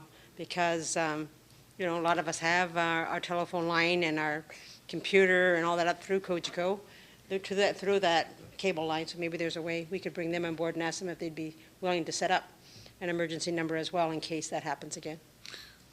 And it may beg the question, what's more dependable, right? Yeah, it may. Thank you, Councillor. Thank you. Any further comments or questions on that issue? Mr. Howe, go ahead. Worship, I've drafted a motion, maybe the wording's strong enough, it says that Bell Canada be informed that the Council of the City of Port Colborne is extremely concerned and disappointed in the loss of Bell service on Saturday, March, whatever the date is, and more particular, the loss of our essential 911 service, and that City Council demands that Bell Canada attend an upcoming meeting to determine measures that this risk to the city's citizens doesn't happen again. Thank you. Is that fine, Councillor? Motion, seconder? Okay. No further comments or questions on that motion? All those in favor? Before let me go back a step, guys. I need leave first. If I can have a mover and seconder, Councillor Elliott, Councillor Doucette, all in favor? Opposed? That would be carried. Back to the main motion. No further comments or questions? All those in favor? Opposed? That would be carried. Thank you, councillors. And thank you, Councillor Bodner, for bringing that forward. Anything further? Okay. You have to think about that, eh? Councillor Elliott. Thank you, Mayor. Just three quick announcements and an ask. First one is Wednesday. This Wednesday at 7:45 a.m. is the AGM for the Port Colborne Wainfleet Chamber of Commerce at Community Living. Two, the downtown BIA is having a meeting this Wednesday night. The regular meeting's at 6:30, but at 5:30 there's an open invitation to any businesses in town that want to come. There's a marketing symposium going on from 5:30 to 6:30 previous to our meeting, and that's up here in the library. And the third thing is, this may not be very popular, but there is a presentation on bed bugs, and while it may not sound too appealing to some people, it is put on by Regional Health. I did have the opportunity to sit at the meeting last Wednesday and found out some things that I probably didn't want to know. But for anybody that's interested in the accommodation industry, it might be of interest to them. That's this Wednesday, the 14th, 2:30 in Committee Room 3. So those are the three announcements. And the one ask is, because our guardian, the executive assistant to the mayor, is here tonight, she triggered my mind to, I need to ask council for permission. Yeah. I wish to attend the AMO conference in Ottawa in August, and the expense of registration and accommodation will exceed the councillor limit for this budgeted year, so I need to ask for leave of council to get permission to go. Thank you, Councillor Elliott. On that issue, let's deal with it. I need a mover and seconder for leave. Councillor Doucette, Councillor Kenny, all those in favor? Opposed? That would be carried. And to the motion to allow Councillor Elliott to proceed to that conference. Mover and seconder, please. Councillor Kenny, Councillor Bodner, are there any questions or comments? Members of council, all those in favor? Opposed? That would be carried. Thank you, and thank you, Councillor Elliott. If you weren't here, I would have forgotten. Councillor Kenny, you're up. Thank you, Your Worship. I just would like to let the listeners, I guess, of COGECO to know that the Environmental Committee has recently discovered yet another strategy for Port Colborne to help our environment. Although small in size, a battery can have a large impact on the environment when irresponsibly discarded. The Environmental Committee met, and we highly recommend that residents to recycle their spent batteries as opposed to throwing them into the garbage. By recycling our household batteries, not only are we diverting hazardous materials from our landfills, but we are also preserving our natural resources by reducing the need to mine these precious materials for more. The Environmental Committee has tied up with a local company on this green project, and the company is called Raw Materials Company, and they currently process batteries on site for 100%. It's 100% diversion from our landfill, and recovering 86 of the battery's components for direct use back into the manufacturing process of new products. Port Colborne's battery recycling program is already in place, and locations are now set up to collect both single-use and rechargeable batteries, and the Environmental Committee encourages residents to take advantage of this opportunity to help our environment by recycling their household batteries.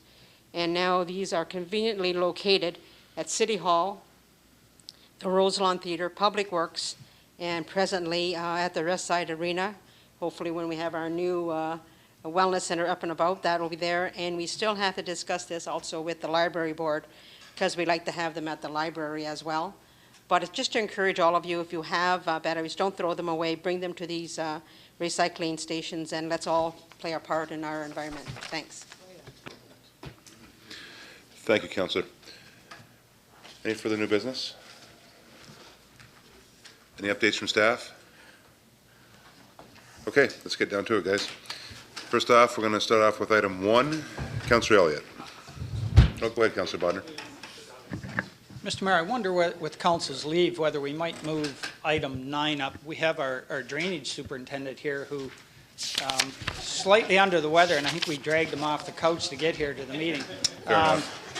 Would that be okay if we could bring that forward? We can do that. First, can I ask for a motion to adopt the minutes of the 6th meeting regular committee of the whole, February 27, 2012? Councillor Doucette, Councillor Butters, questions or comments? All those in favor? Opposed? That will be carried.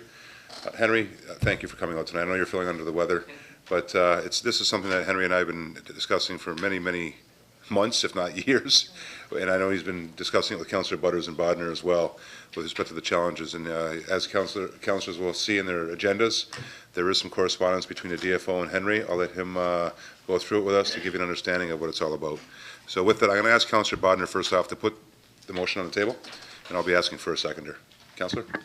Thank you, Mr. Mayor. That the email correspondence received from Pu Lang Wong, Species at Risk Biologist, Fisheries and Oceans Canada, proposed management plan for grass pickerel be received for information. Thank you, Councillor. Do I have a seconder to that, please? Councillor Butters? Henry, the floor is yours. Mr. Mayor and members of council, I'm actually, I think I'll just start off to report on the two specific projects that we were having a great deal of difficulty with, that being the Marsh Drain and the Young-Hoff-Wagner. I do believe perhaps maybe, or at least I'm optimistic at this point, that the brick wall may be coming down, particularly on those two projects. I think through a collaborative effort, that being the mayor's office, the CAO's office, staff, and the members of the rural community that have been approaching their local MP offices, Malcolm Allen and Rob Nicholson's office, we now have DFO's attention. It took a good 4 years on the Marsh Drain, and we're now working with people that are far more open-minded and far more willing to listen to us. And so I'm optimistic that those two projects on a site-specific basis are moving forward.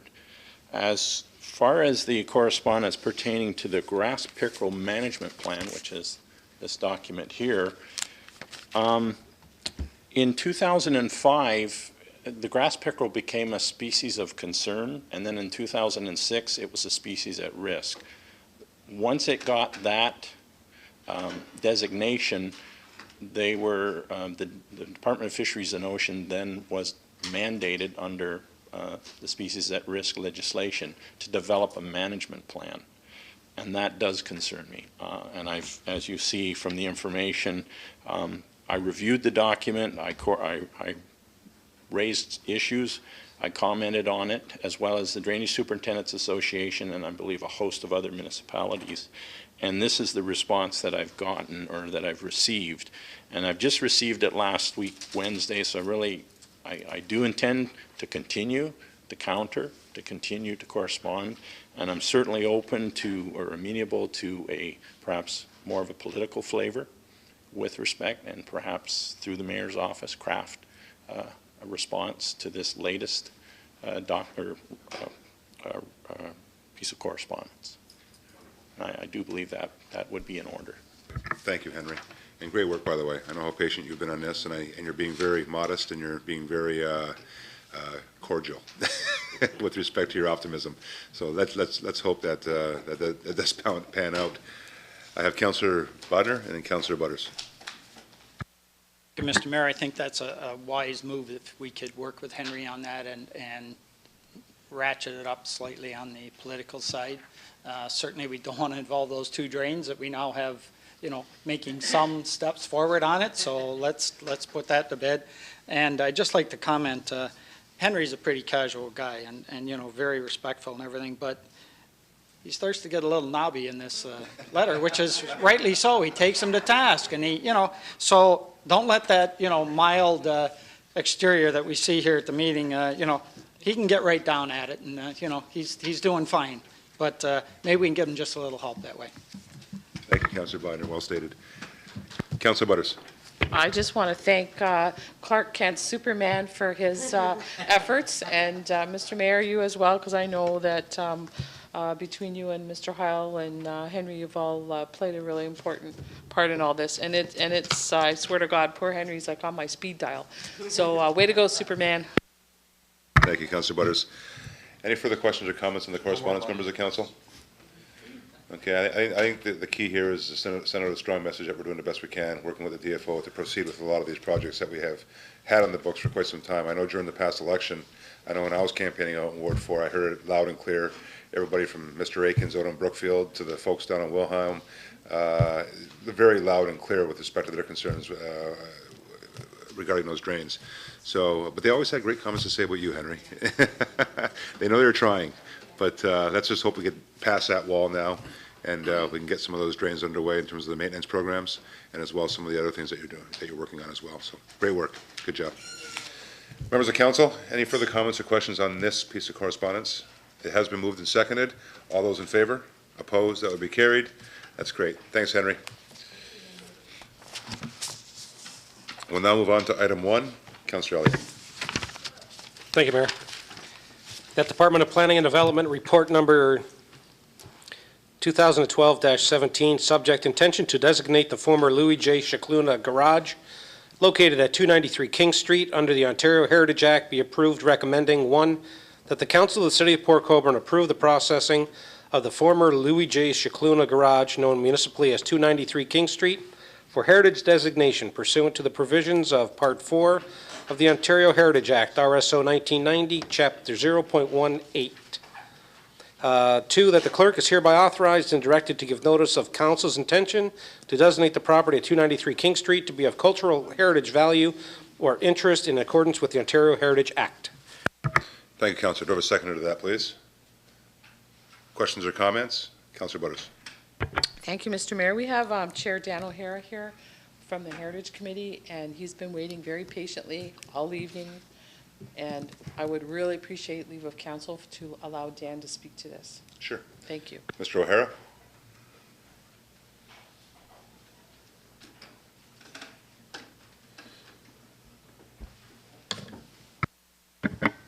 Worship and members of council, I guess I wasn't really planning on speaking to this, but since I've been here this long, I guess I can add a few words to it. Yeah.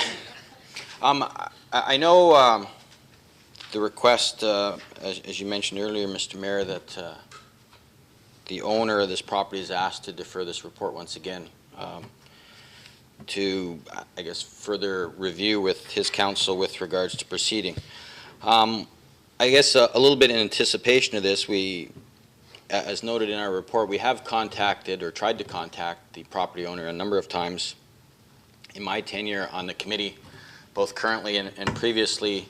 I think just in my time, at least 2 or 3 times via writing, correspondence. And if you look back in the previous report, there was a recommendation made probably about 10 or more years ago with regards to designation of this property. When this property came up again this time, I didn't feel the need to rewrite the report. I just simply attached it. Everything still seems to be pertinent to this property. And I guess in the past, I've asked why this property wasn't designated provincially. It is already designated federally by Parks Canada as a significant site, as this is one of the last, if not the last, remaining examples of the early gas stations in Canada. With that, in anticipation of the owner's, I guess, objection to designation, I took the liberty of contacting the Ministry of Culture, who's responsible for the Ontario Heritage Act, and asked them for some clarifications with regards to the designation process. And I think both in our report, I make reference to that section, and I think the staff report does as well. But it's up to this council that has the final word with regards to designation.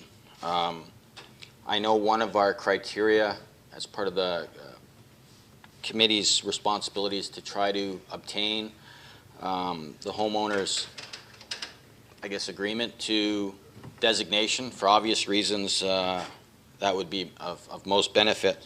However, there's nothing in the Act that prevents the council from proceeding.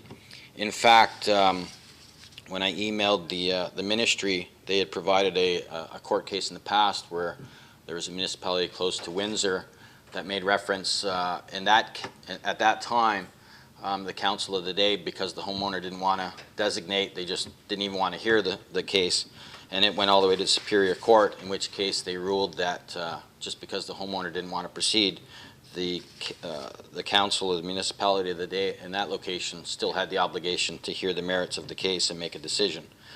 Since then, some of the rules have changed. Going back about 5 or 6 years ago, there were some revisions to the Ontario Heritage Act that gave a little bit more teeth to it. Currently, designating a property in the city of Port Colborne does not force the property owner to maintain their property. All it simply does is enables the city to try to protect the property to the best of its abilities from being demolished or altered in a way that it detracts from the heritage features of that property.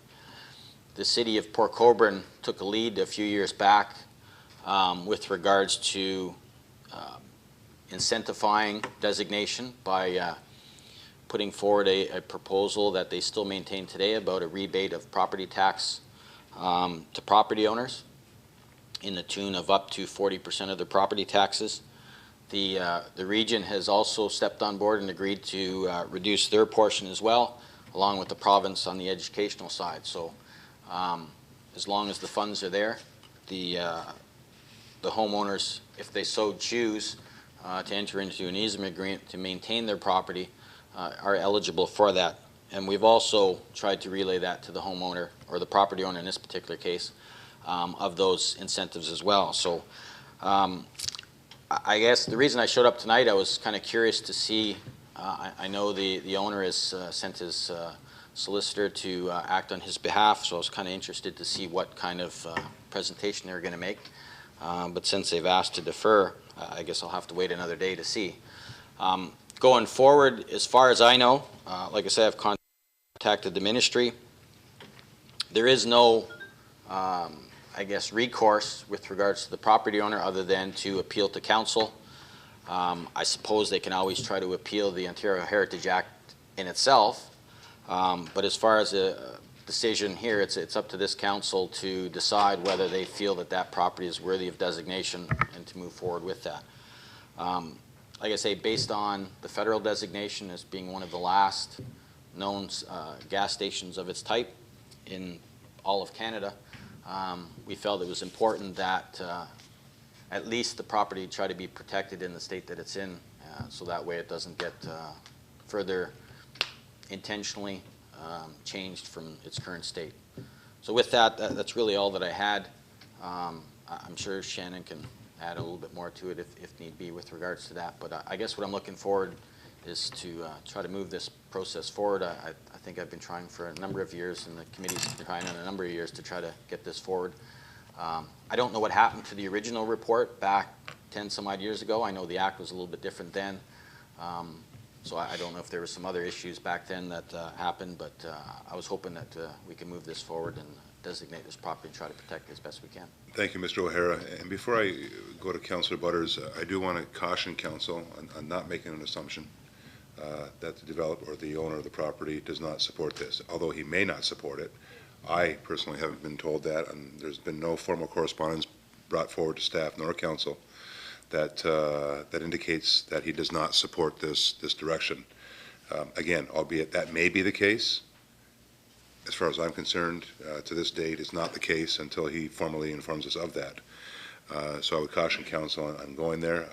His legal counsel did inform me both late last week, and I forwarded it off to the clerk, who unfortunately is on vacation, and then informed me as well today when he was here today in attendance over another matter, that he would like to defer this one more time to counsel his client, and then of course come forward with a formal response when this is brought back at the next council meeting. So with that, I'm going to go to Councillor Butters, then I have Councillor Demery. Thank you, Mr. Mayor. Through to Chair O'Hara, Dan, could you just speak a little bit about what happens when there is like a disagreement? In the past, issues would go to the OMB for resolution. Could you just tell council what the change is now in that dispute resolution? I guess with regards to in the past, I'm not 100% sure, as that was prior to my time. I know currently, after the city, if they were to proceed with passing this motion tonight, there would be a public notice put into the local newspapers, written notice given to the homeowner as well as the Ontario Heritage Trust that the city is wanting to pursue designation of this property. There's a 30-day waiting period, at which time any member of the public, be it the homeowner or someone else, or the property owner or someone else, wishing to, I guess, dispute the fact, if the city then receives a request to review it, that request would then be sent to the Heritage Review Board, who again would take and look at the merits of the case or the particular property to see if they deem it to be worthy. They would present a recommendation to the council, and again it's back to council to make that final decision. There is no other appeal as far as I know. That was some of the wording that I put into my correspondence to the ministry, and if you read the act in the one section, it clearly states that after that review the decision of council is then final, and there is no further appeal after that stage to the OMB or anyone else. Thank you, Mr. O'Hara. Councillor Demery. Thank you, Mr. Mayor. I would just like to ask Dan if he has any indication that the homeowner is not willing to go forward or is willing to go forward. Have you heard from the homeowner at all? Or the property owner, I'm sorry. At this point in time, all I've heard is I believe staff has tried to contact him to let him know that this report was going to council. Shannon might be in a better position to comment on that. I haven't personally myself from him, although we've tried numerous times to contact and reach him. Okay, that's good. That's basically what I wanted to know is if you had heard. Now, I do know that the city has in the past, in the matter of Roselawn, has had to go against the property owner's wishes to deal with heritage designations. And that was quite some time back, but so I mean it has happened in the past. It's just it's not a good situation though, because it's quite costly. So I'm sure we wouldn't want to go down that way. But in order to get this moving, could we have some assurance that no matter how this goes, next council meeting this will come forward and we will be able to decide it at that time? What I would recommend is if a member of council is going to put a motion to defer, that they put a timeline on it, and they request that the property owner deal with it at that particular meeting. Okay, you put that. Well, I can't. You already spoke on it. Councillor Kenny, you had a comment? No. Councillor Elliott. Thank you, Mr. Mayor. with respect to Dan coming out tonight, I would put forth a motion that, with respect for the counsel of the property owner, that we do defer to, can we do it for next council meeting? Is that too soon? Like, how quickly can they get? Well, we've already deferred it. We've already deferred it once, so Once, and yeah, and it was last council, meeting. so we'll defer to next council meeting. Okay, do we have a seconder on that, please? Councillor Demaray? Mr. Howell, do you have any comment on that? No. Shannon, do you have any comment on that? I'll allow that. No? Okay. All those in favor? Opposed? That will be carried. Thank you, members. We'll now move on to item 2. Councillor Kenny. Was it Councillor Kenny or Councillor Demaray? Councillor Demaray. My one was too big. Councillor Demaray. Thank you. That the Department of Engineering and Operations Engineering Division Report Number 2012-6, Subject Information Report, Elm Street at Park Street Sightlines be approved, recommending that A, the Council of the City of Port Colborne approve the installation of new hidden intersection signs in both north and southbound directions. Thank you, Councillor. Do I have a seconder to that, please? Councillor Elliott, questions or comments? Councillor Demaray, then Councillor Kenny. Thank you. Again, I raised this just for the fact to thank staff for all the work they've done on this. I know that it seems like a never-ending issue, and there's no really good solution, but this is probably one of the best ones. I just wanted to make sure that they knew that their efforts are appreciated. Thank you, Councillor Demaray. Councillor Kenny. Thank you, Your Worship. Through you to Ron. Ron, in the report, page 3, there was an option, I guess, to install the optional solar power flashing beacon for another $2,500. Said this option would warn drivers of the upcoming hidden intersection and advise them to adjust their speed accordingly. This is the most cost-effective solution to warn drivers of the hidden intersection at Elm Street and Park, and this option is recommended. So are you recommending that because I think that's a good idea, then to just have a sign? I think to have a flashing sign, is that what it's going to be? Mr. Hanson. I just want to make Mr. Mayor, to Councillor Kenny, we're recommending that the hidden intersection signs go forward on both directions. We didn't budget for the flashing beacon, the solar powered flashing beacon signs. We have installed those in 3 other locations in the past with council's approval as a budget item. So we weren't recommending they go ahead yet. We'll bring that forward at the next budget if council so wishes, and then install them with these hidden intersection signs. Thank you, Mr. Hanson. Councillor. So presently, you're saying you're just going to put the signs up, you're not going to put the solar panel? Mr. Hanson. Through you, Mr. Mayor. Presently, we haven't budgeted for the solar signal, so we're not going ahead with that unless council finds the additional funding. They're about $2,500 for these solar powered lights, so we can't install those without an additional budget allocation. Councillor. There should be lots of money in the Works Department budget with not having to put salt and sand out all winter. So for $2,500, I think that would be a great idea. Mr. Hanson, Thank you. do you want to comment on that? If that's the, I can say, just going back a little bit, we were $100,000 over in the spring of 2011 on sanding and salting. So I'm not sure, but I think we've probably made that up this year. But if it's council's direction that we go ahead and find the additional funds for flashing beacon, we can certainly try to do that. Councillor Kenny. I think it would be wise to do that, but I would leave that to council's decision. Thanks. I would be voting in favor of the flashing beacon. Councillor, just before you sit down, did you want to put that recommendation forward for council's consideration? Yes, I would like to put that recommendation forward that the That staff look Staff at, see if look they at- can find the money yeah, for find the those. money for that. So, Okay, do I have a okay. seconder to that, please? Councillor Thanks. Elliott. Do I have questions or comments on that? On that motion? With none, all those in favor? Opposed? That would be carried. Thank you. So we're looking for $5,000.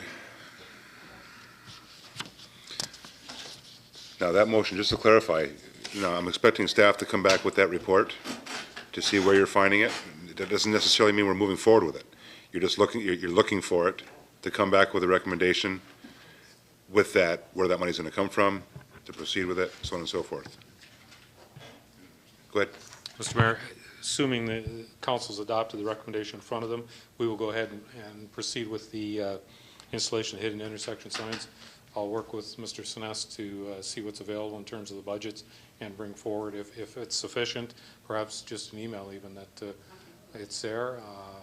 We may not need an additional report. If I can find the funds, I'll make council aware of that. That's fine, in the members. next few days. Okay, Councillor Bodnar? Just a point of clarification. I heard $2,500. That's each sign? Mr. Hanson? Through you, Mr. Mayor, each one of the flashing beacons solar powered are $2,500 each. So we're looking for- if we want them in both directions, it's $5,000. $5,000. Okay. Okay. Still no. Councillor Elliott? Thank you, Mr. Mayor. Through you to Ron. Is there an issue with the northbound traffic that we need a flashing light there, or is it just the southbound that's really Mr. Hanson? the problem? I think the departure sight distance is actually clear in both directions. There's a slight obscuring of the southbound traffic, as you said, at Park Street. The difference in elevation, as we've measured, is about 0.7 meters, so you can actually see the vehicles coming. The hidden intersection sign for southbound, the existing one that's there, we're just looking to reinforce that, put a new sign up, put a tab on it, warning, possibly a reduced speed tab on it, and then the flashing beacon just enhances that warning going ahead. So it could go through, to anticipate your question, could be just on that southbound one would be probably adequate, because there's no sight restriction at all on northbound. Councillor? If I could make a friendly amendment that if we just put it on the southbound, because really northbound, once you get to the tracks, there's nothing on the other side that's, you know, there's nobody looking for traffic coming northbound. It's the southbound, people turning out of Princess? Park. Yeah, Park. coming out to turn left that can't see the southbound traffic. And maybe we could even get Councillor Bodnar to buy in on half the cost. And Councillor Bodnar? I know. No. Okay, so we have a motion that's been passed. We have a motion, members of council, that's been passed. We're looking at the $2,500 expenditure for southbound traffic. Mr. Hanson will let us know where he's going to find those dollars before he proceeds, because as you know, it's not in the budget. Yeah, the mayor's budget. Get in line. Get in line. Okay, Ron, you're fine with that? Okay. That was Councillor Kenny. Who? No, Dave did the first. Yes. That's just a friendly amendment, that's all it is. Okay, so we have Councillor Kenny and Elliott. Okay, that's fine, so we'll expect to see where that money's going to be coming from. Okay, well, then we'll now move on to item 6. Councillor Desmarais. Oh, I'm sorry. The original one. Councillor Bodnar. The original motion, you're not done. On that report. Oh, we didn't vote on the actual original part of that motion? Okay, so the original part of the motion as amended, I'm sorry. We have a mover and seconder for that? Yes. Okay. All those in favor? Opposed? That would be carried. Thank you. My apologies. Well, it's 10:13 and Luke told me he has to get home in his new house, so I'm trying to speed along here. I'm trying, Luke. I'm trying. I can feel it. I can feel him hitting off the side of my head. Is it in Porco? Ask him that. Don't ask me that. Item 3, Councillor Bodnar. Thank you, Mr. Mayor. That Department of Fire and Emergency Services report number 2012-3, subject shipboard firefighting update, be approved, recommending that council support the position taken by the fire chief that Port Colborne Fire and Emergency Services will not provide below-deck fire fighting services, and that any service provided to the ships while within the system is at the discretion of the fire chief or his designate, and further, that Seaway Authority be so notified, and further, that the Seaway Authority receive notification that the city is requesting that meetings be immediately undertaken between the municipalities involved, as well as the Seaway Authority, in an effort to finalize a new agreement. Thank you, Councillor. Have a seconder to that, please. Councillor Butters. Questions or comments? Councillor Bodnar. Thank you very much. Through you to the chief. Chief, when I sat in that chair, there was meetings and going on with this. You know, there, at one point, I believe the Seaway, or we had asked the Seaway to actually provide the equipment, and there was going to be a group of firefighters that may do our whole system rather than each individual fire department. Did that just go right out the window, and are you hopeful that we'll get any traction on this now? Chief Cartwright? Your Worship, the council. The report speaks to the issues around meetings, the number of meetings. The Seaway went so far as to hire a consultant. They identified the training requirements, the equipment that would be needed. For whatever the reason, and I think the real reason is cost. The Seaway has concerns that if whatever they do here, as the report speaks to, they're going to be held to hold that same level of service throughout the entire system that they control. We've had many meetings with these individuals, and unfortunately it's never the same person. It seems that they come and go. The last meeting we had was a number of months ago, and I believe Mr. Heil was maybe, and possibly the mayor were behind that particular effort. That we were making headway to the point where the regional departments are involved, and those are ourselves, Welland, St. Catharines, and Thorold are the 4 departments that have a real need for this type of firefighting capability within the system, had agreed to work as a team similar to the hazmat team in the region of Niagara. Not that we wouldn't need people trained within our own fire department up to a certain level, but then we would combine forces to be able to deal with anything significant that may happen in the canal system. For whatever reason now, we can't get them back to the table. And I'm looking for the support of, first of all, of the position that I've taken for some time with regards to going below decks. And secondly, we need to get them back to the table in some fashion. We just recently had, if I can, I'll just recently tell you of a story that occurred at the last regional chiefs meeting. We had a representative from the Seaway Authority come forward requesting our cooperation when they wanted to do an exercise somewhere in the system for a medical response and a medical emergency. We still do those, and we just recently did one on the Seaway one early morning. And so we said we would listen to what they had to say, and they decided to hold it in St. Catharines. I got an email at 3 o'clock on Friday saying we're holding it the next morning. So the system didn't work well even with that. And I sent that individual an email back saying this isn't nearly enough notice, we need more time. So at the end of the day here, I've gotten into a long-winded answer, but the reality is they need to be motivated to come back to the table. We already identified the needs, the issues, the cost, and all those types of things, and they just aren't cooperating with us. Councillor? Well, let's hope the motivation isn't a severe fire on a ship where someone loses their life and then all of a sudden everyone gets religion and decides to get to the table. So good luck on your deliberations. Thank you, Councillor. Any further comments or questions? Mr. Heil? Worship, the issue here that I think we recognize too is that the St. Lawrence Seaway starts outside of Port Colborne, Lake Erie, and it ends somewhere up in the Gulf of St. Lawrence. PEI, so there's a ton of space, so there is a huge cost here. And we have to try and find some way to deal with the issues in the Welland Canal. Not so much the Seaway, but in the Welland Canal as it goes through these dense urban areas. Going through Montreal or Quebec might be the same issues. But the fact is maybe there's another approach that way, and that's maybe the way that it has to happen, to try to get around I think the obligation that the St. Lawrence Seaway Authority and Public Works Canada sees in respect of its entire waterfront, because it's hundreds and hundreds of miles. Thank you, Mr. Howe. Any further questions or comments, members? To the motion, all those in favor? Opposed? That will be carried. Thank you. We'll now move on to item 5. Councillor Bodner.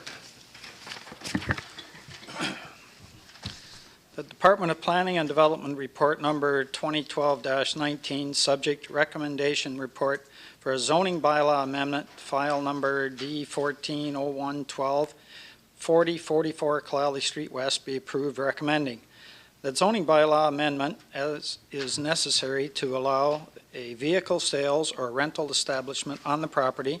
Therefore, the Planning Division recommends 1. that Council of the City of Port Colborne approve the zoning bylaw amendment attached here to as Appendix A, adding a vehicle sales or rental establishment as a permitted use in the CC 328 Marine Sales Zone. 2, that the city clerk is hereby authorized to directed to proceed with the giving of notice of passing of the bylaws in accordance with the Planning Act. And 3, that pursuant to the provisions of Section 3417 of the Planning Act, no further notice of public meetings are required. Thank you, Councillor Bodnar. Have a second to that, please. Councillor Kenny. Questions or comments? Councillor Bodnar. Thank you very much. There was some concern by neighbors here, and I would imagine that they were taken care of by staff, and this, I see in this report that there will be something. I'd just like that kind of brought out publicly, if we could. Shannon? Through you, Mr. Mayor, to Councillor Bodnar. As outlined in the staff report, it's very likely that an application for site plan control will be required. And at that point, staff can control such issues, including the fencing, location of garbage, drainage, the different issues that were brought up by the neighbors. There was also some concern brought up about noise. A proposed vehicle sales and service establishment isn't expected to be particularly noisy, but it would have to comply with the city's noise bylaw. Thank you, Shannon. That's fine.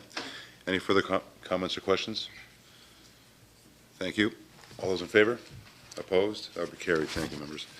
We'll now move on to item 6. Councillor Desmarais. Thank you, Mr. Mayor. This has been a while coming, and I'm glad to be able to do this tonight. That the Department of Planning and Development, report number 2012-21, subject recommendation report, adoption of the City of Port Colborne East Waterfront Community Improvement Plan and Secondary Plan be approved. Recommending. 1, that the council adopt the City of Port Colborne East Waterfront Community Improvement Plan and Secondary Plan. 2, that the council approve the bylaw attached hereto as Appendix C. Thank you, Councillor. Do I have a seconder to that, please? Councillor Doucette. Questions or comments? Councillor Desmarais.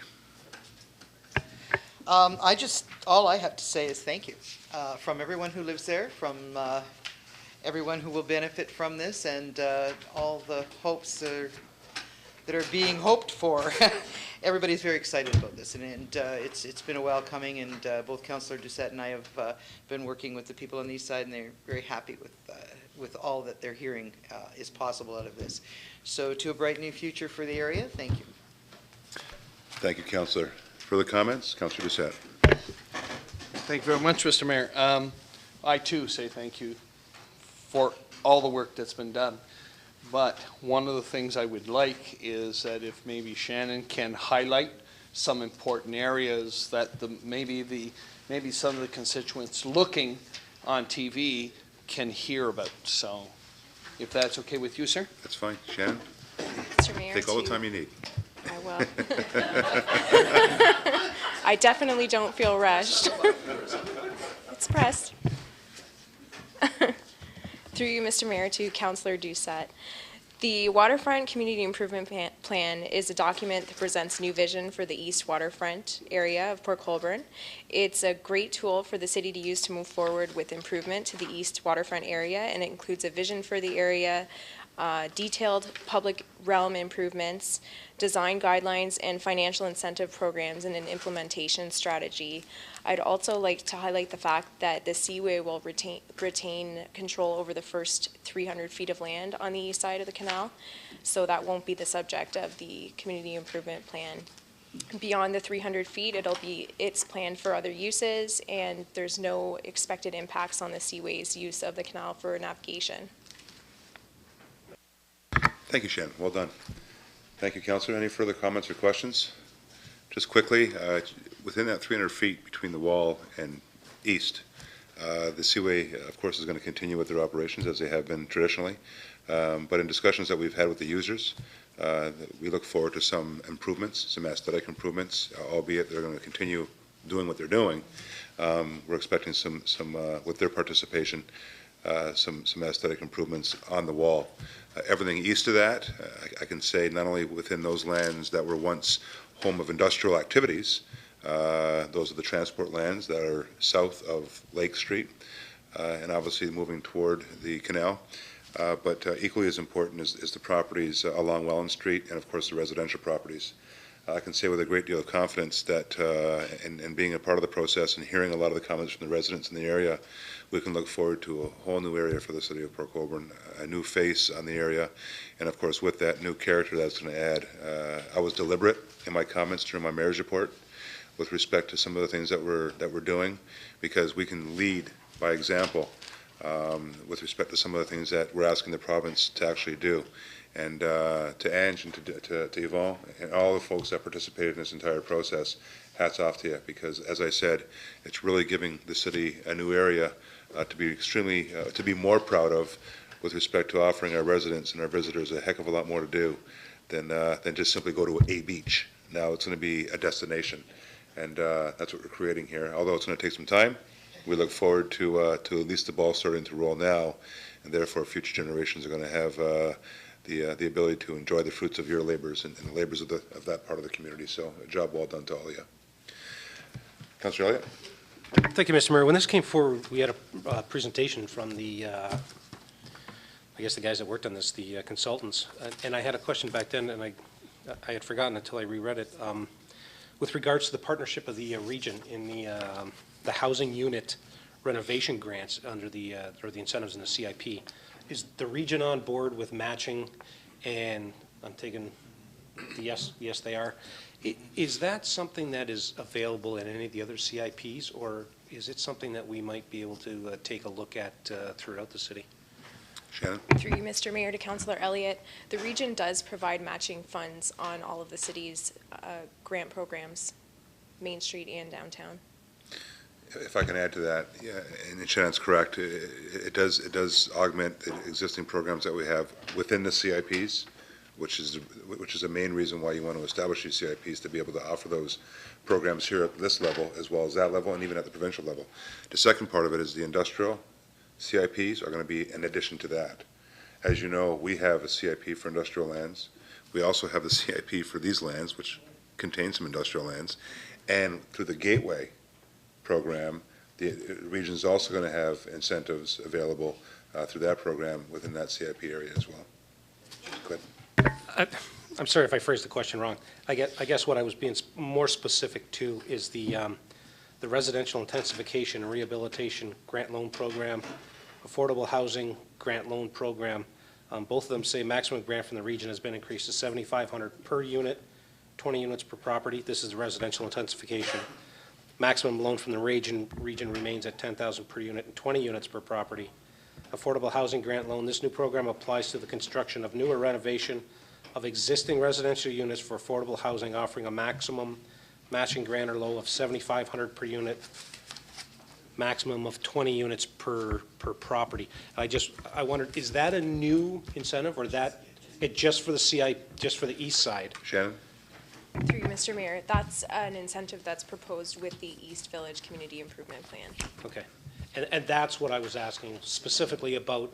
If I know we're going to talk about putting more money into the pot for incentives under CIPs, but there is other areas of town that may want to partner into something like that. Maybe we want to take a look at if the region would expand their incentive program to other CIPs that are already on the books. In particular, the CIP for downtown, if that could be incorporated in that. I mean, if we can get some of our residences cleaned up, especially affordable housing places, we might want to take a look at that. Through you, Mr. Mayor, Sure. I can consult and follow up with our community planner on that. Okay. Okay, any further questions or comments? Thank you, Shannon. Great job to you and your staff. Great work. Members of council, was it Lindsay? Lindsay too? Shannon, Lindsay too? Yeah. Thanks, guys. All those in favor? Opposed? That'll be carried. Great work, guys. We're now going to move on to item 8. Councillor Elliott. Oh, you know what? Let's go to item 5. Oh, we did that already. That was your conflict too, eh? That was your conflict. Okay, so we covered that. Number 8, Councillor Elliott.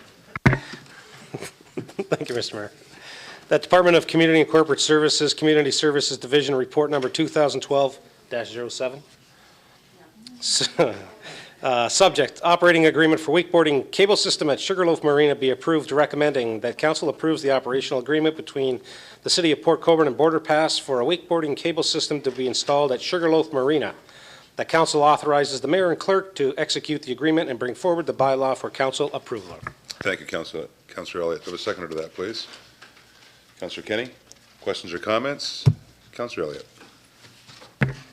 Thank you, Mayor. Through you to Mr. Makins. Just a couple of quick questions, Gary. Sorry about that. The agreement says, or that we want to enter into, 15% of gross revenue, and I'm looking for what the other one. I apologize for 20% of all fundraising revenue. Can you explain what fundraising revenue would be? And just a quick question, why do we not go for a straight lease per month or for the whole year as opposed to a percentage of revenue? Mr. Makins? Yeah, through you, Mr. Mayor, to Councilor Elliott. First, just the reason they didn't want to go to straight lease is because it's such a brand-new item. They had absolutely no idea what it may generate or whatever. So this is the same lease that they have with Sarnia or whatever. It seems to be working fairly well there. They are anticipating a slow startup in year 1 and then probably ramping up into years 2 and 3 or whatever. The fundraising revenue is for when we're running special events. We're planning on doing a big canal days, blowout, that type of stuff. So we would get 20% of all those special event fundraisings. Thank you, Mr. Makins. Councilor? That's fine. Members of council, any further questions or comments? Your pleasure. All those in favor? Opposed? That would be carried. Thank you. We'll now move on to item 15. Councilor Elliott.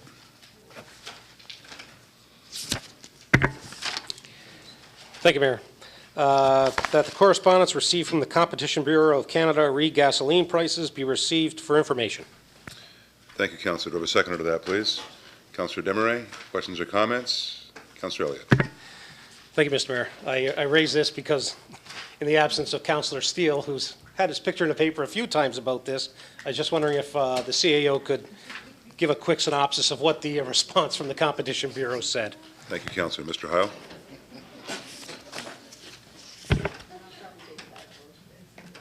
Less is more, Your Worship, and they didn't say anything. Essentially, the letter just, it's on the website for anyone who wants to go and read it. Basically says the Competition Bureau is an agency that watches competition, and if we have evidence of unfair competition, then once we do the investigation and find out what the evidence is, then maybe they'll come and have a look at it. That's basically all it says. Thank you, Mr. Heil. Councilor? I guess I did read it properly then.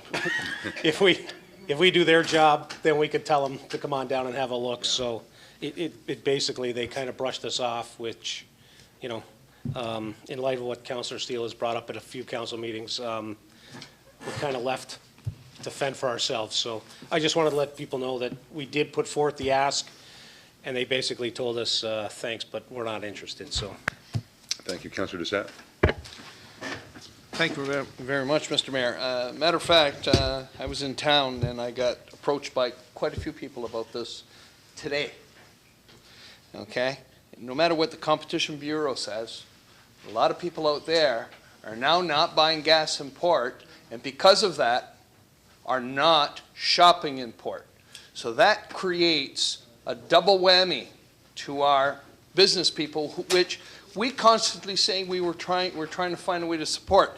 Competition Bureau is not helping this situation. How are we supposed to be investigating something that is their job? That's what they're supposed to do. So I'm not sure what to do with this, and then we'll have to leave it for now. But I am not happy. Citizens of Port Colborne are not happy with it.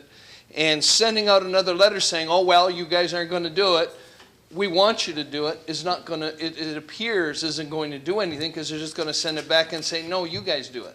So we're into a you, me, you know, like it's absolutely ridiculous. There is something wrong when you can go only 4 kilometers up the road and pay 7 cents less. Okay? And that's as simple as that. And whether they identify it or not, doesn't matter. It's still wrong and it's still there. Thank you, Councillor. Councillor Butters, then Demeray. This bureau is like a arm of the federal government, is it not? So why can't we send like a really cranky letter, like to our federal representative? Like, I just don't even understand why in the hell they think we're going to do their work, right? So why can't we send the stuff that they sent us, send it on to Malcolm and say to Malcolm, come on, Malcolm, get on these people to do their stupid job. Okay, we'll do, actually, it's a great idea, and we'll do just that. Councillor Demeray? Thank you, Mr. Mayor. I was just going to say the same thing, that we need to forward this on to Malcolm Allen, and he's our elected representative, and that's what he should be dealing with. Good. Thank you, Councillor. And I would suggest as well that the council representative on the Chamber of Commerce bring it to the members of the Chamber of Commerce and possibly communicate your dismay with those. I send a letter out to each individual service station. And for you residents, be a consumer. Shop around. At the end of the day, I think that, in fact, may send a strong message out as well if, in fact, business starts to decrease based on shopping around. I know I shop around, and I'll leave it at that. But I go for the best price, and you have to, especially with the price of gas today. And unfortunately, when you do shop around, some of the service stations may not see some of the business that they're used to, but that's business. And my only advice to the consumer is shop around and go with the best price. Mr. Howe? Your Worship, I had an occasion to speak to someone who was in the gasoline industry, who was very candid and spoke about Port Colborne prices and said simply that the prices in Port Colborne are what the prices are supposed to be everywhere, and the lower prices are as a result of competition elsewhere. But the real price of gasoline is what's in Port Colborne. That's what I'm told. Thank you, Mr. Howe. With that said, members of council, your pleasure on the motion. All those in favor? Opposed? That would be carried. Councillor Butters will be sure to get a letter off to our MP, Mr. Allen. And of course, we hope that Mr. Elliott, Councillor Elliott, will take that message on to the chamber, and hopefully they can follow it up as well. And once again, to you consumers that are out there purchasing gas on a daily basis, as I stated earlier, shop around for the best price. So with that, I'll now move on to the last item of the agenda, item 19. Councillor Bodnar. Thank you, Mr. Mayor, that the Council of the Corporation of the City of Port Colborne support the resolution of the Town of Fort Erie in petitioning the Province of Ontario to maintain its support and commitment to the horse racing industry in Ontario in order to preserve and enhance this historic industry, and that the Town of Fort Erie be so advised. Thank you, Councillor. Do I have a seconder to that recommendation, please? Councillor Demeray, questions or comments? Councillor Bodnar. Thank you, Mr. Mayor. I'd like to see us do a little more than just advise the town that we think that's a good idea. I'd like to see us put our own petition out there. That really is what the town of Fort Erie is asking us to do. So I wonder if we might come back next week with a petition. I don't think we have to reinvent the wheel. There's one in here already that, in talking with the acting clerk, that I think could be wordsmithed to get the ideas across. And I'd just like to say that that racetrack in Fort Erie has been there for over 115 years. They employ over 300 local residents directly and more than 600 horse people. That industry has this is in all of Ontario, has $1.5 billion in wages and salaries, and that's 50% higher than in year 2000. And it's also the horse racing and breeding industry is the second largest subsector of the agricultural economy, exceeding the contributions of wheat, egg, poultry, and hogs in 2010. That's significant. And a lot of our people in the rural area, this is a big deal for them.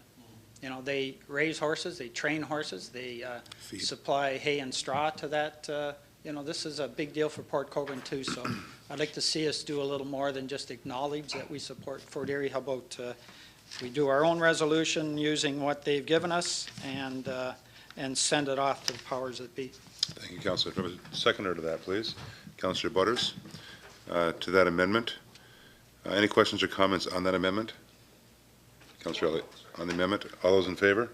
Opposed? That would be carried. To the main motion as amended. Councillor Elliott.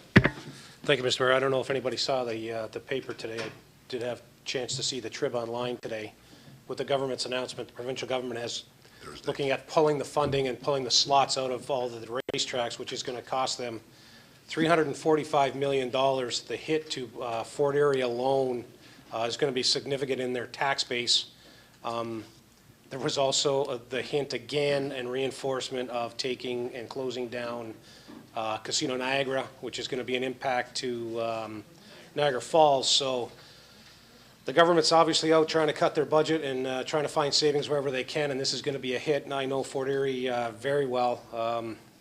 My family's got, my relatives have horses that run there, so I know it. I've been there a few times myself. The old Garden City Raceway in St. Catharines, my dad used to work at, so I'm fully aware of horse racing, the revenue that it generates. This is really not good for Fort Erie, so any support that we can give them, we ought to jump in. Thank you, Councillor. Any further comments or questions to the main motion as amended? With none, I have to concur with both Councillor Bodner and Councillor Elliott.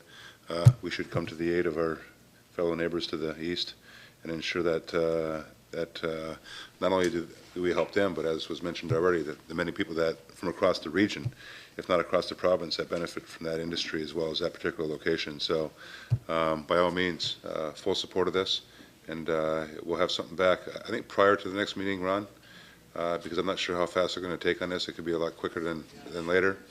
I know they're making a decision on the casino by Thursday of this week, which may be even another motion that, Councillor Elliott, you might want to, I'll allow you to throw in there as well to come to the aid of our fellow neighbors to the falls. I'll do that after this motion, but it might be something to consider because I think we all have to band together because unfortunately we have a present provincial government that seems to pay a lot more attention to vote-rich Toronto than us folks down here in Niagara.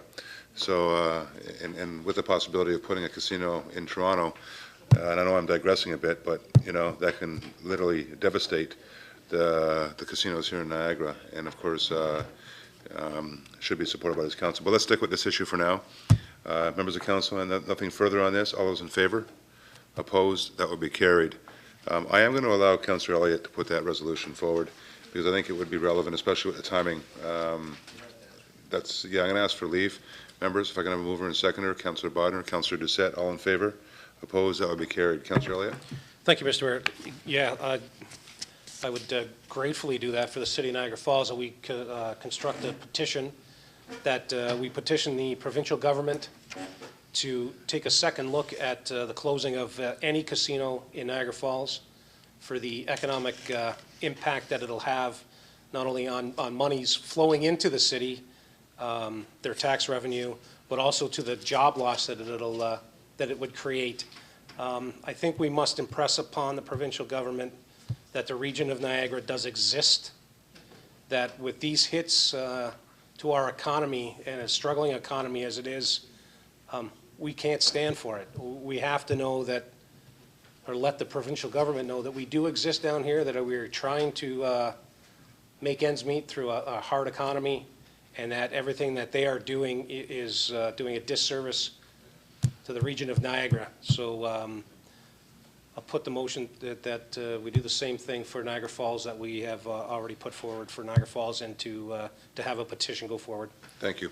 A seconder to that, please. Councillor Desmarais. Are there any questions further to that? Comments?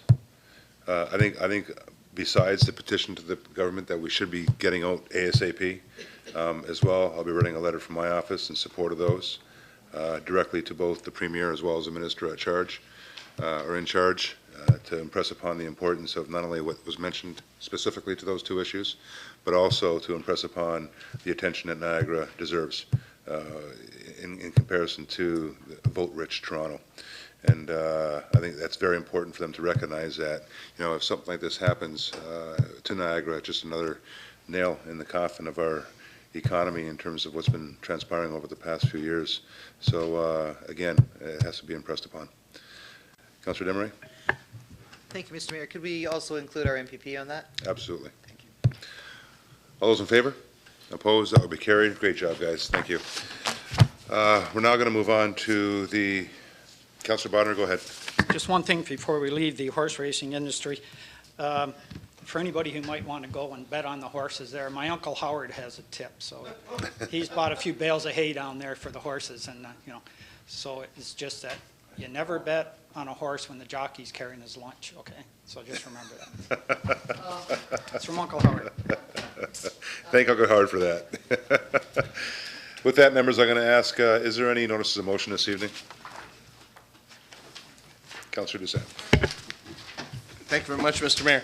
I'm going to be presenting a notice of a motion at the next council meeting on the Drummond report. There's a request from the Seniors Advisory Committee that they meet with the public over the report and discuss the report in some way, shape, or form. And I'll have more details on that at that time. Thank you, Councillor. Are there any further notices of motion, members of council? With none, move to adjourn, please, this portion of the meeting. Councillor Bodner, Councillor Elliott, questions or comments? All those in favor? Opposed? That would be carried. We'll now move on to the final part of our meeting this evening, the regular council meeting, which for those watching on COGECO will pretty well ratify everything that we just spoke about during Committee of the Whole. Don't say that. With that, we'll move on to the clerk to introduce the agenda items. Madam Clerk. Thank you, Mr. Mayor. Item number 8 on the agenda, the report that is listed as 2012-03 is to be, report is to be changed to 2012-07 and recorded as such. Thank you, Annette. Members of council, I'll need a motion to confirm the agenda, please. Councillor Elliott, Councillor Doucette, are there any questions or comments? All those in favor? Opposed? That would be carried. Are there any disclosures of interest? Councillor Elliott. Thank you, Mayor. Item number 5, as our firm represents the property in question. Thank you, Councillor Elliott. And I'll ask a member of the council to lift that item when we come to that part of the agenda. Members of council, I'll need a mover and seconder for the minutes of the 7th meeting regular of council, February 27th, 2012. Councillor Butters, seconded by Councillor Demeray. Questions or comments? All those in favor? Opposed? That will be carried. Items requiring separate discussion. Members of council? Can someone raise item 5, please? Councillor Doucette. Yes, Mr. Mayor, number 5. Thank you. For the remainder of the items, mover and seconder, please. Councillor Kenny, Councillor Bodner, questions or comments? All those in favor? Opposed? That will be carried. Councillor Doucette, item 5.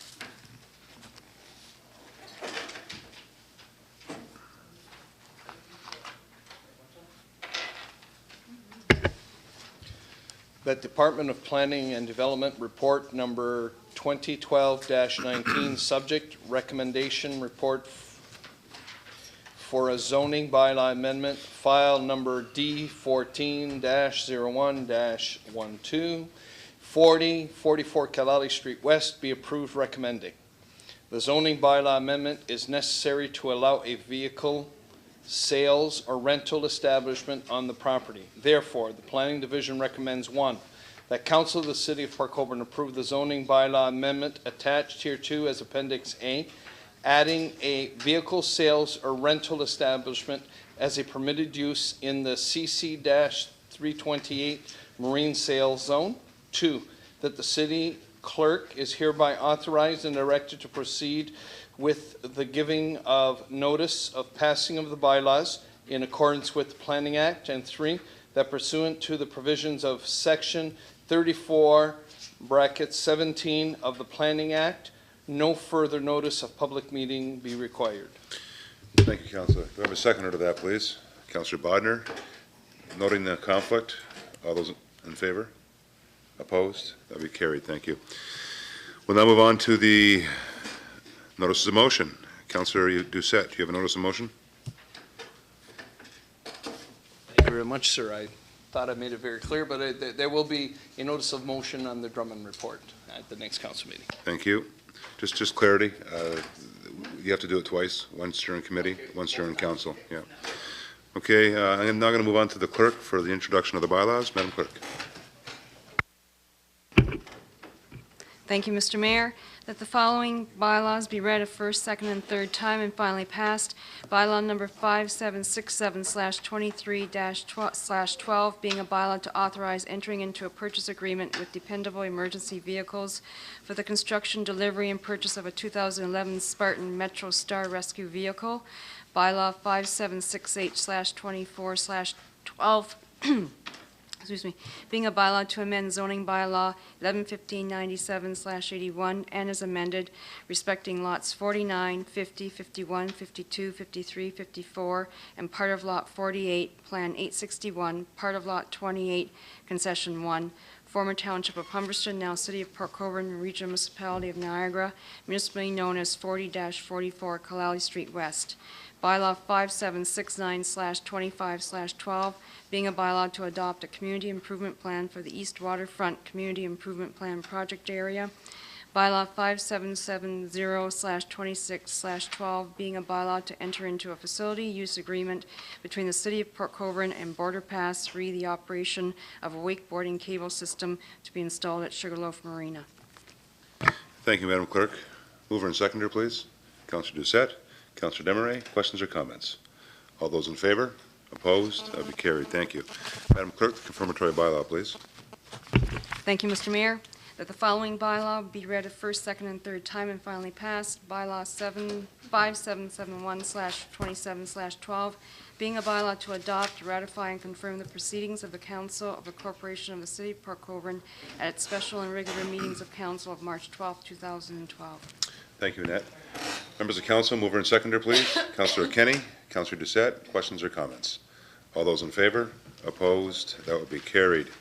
Before I ask for a motion to adjourn, I do want to announce our upcoming meetings. We do have a meeting Monday, March 19th, 2012. It is a special committee of the whole to deal with a service audit in our Service Audit Committee. The City of Port Colborne is currently going through an audit of the services that we provide to look at the different things that we can do, different ways we can do business, and of course, what we are in business to in fact do. So by all means, for those folks, pardon me? There is a request to change it? Okay, well, right now it's for the 19th, but there is a request to change it to the 20th? 20th, which is a Tuesday. Councillor, go ahead. Put your mic on. Just that I'm going to be away, Your Worship, on the 20th, 21st, and 22nd. And on the 19th, I had a previous commitment, but not during the day. And I was just wondering if it's possible, it's probably better for staff too, if we could arrange it during the day, say from 2 to Does members of council have a 6, problem with or that? I don't know how that works for people who, it's just Councillor Steele, I think, who, and Councillor Dench. Oh, they're a pair of slackers. But Well, they're both self-employed, so I'm sure they can make the time. I just wondered if we could just do it earlier, you know, so, I hear Okay. their bosses. and are earlier on here. the, if the 20th works for everybody, that's great for me. I mean, I don't have to leave town until later in the afternoon, so Okay, so how about we go with the 19th during the day? the 19th is great during the day. Let's say at 2 o'clock in the afternoon? Thanks. Thank you. Thank you, Councillor. Does everybody have their calendars handy?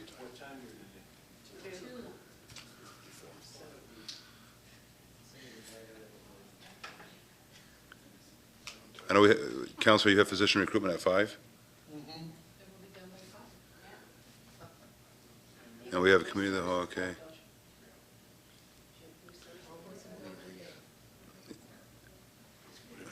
I got bargaining for the Police Services Board, but I can work with that. Okay, so how about 2 o'clock on the 19th, guys? Is that good? Is that fine? Okay, let's go with that, 2 o'clock on the 19th.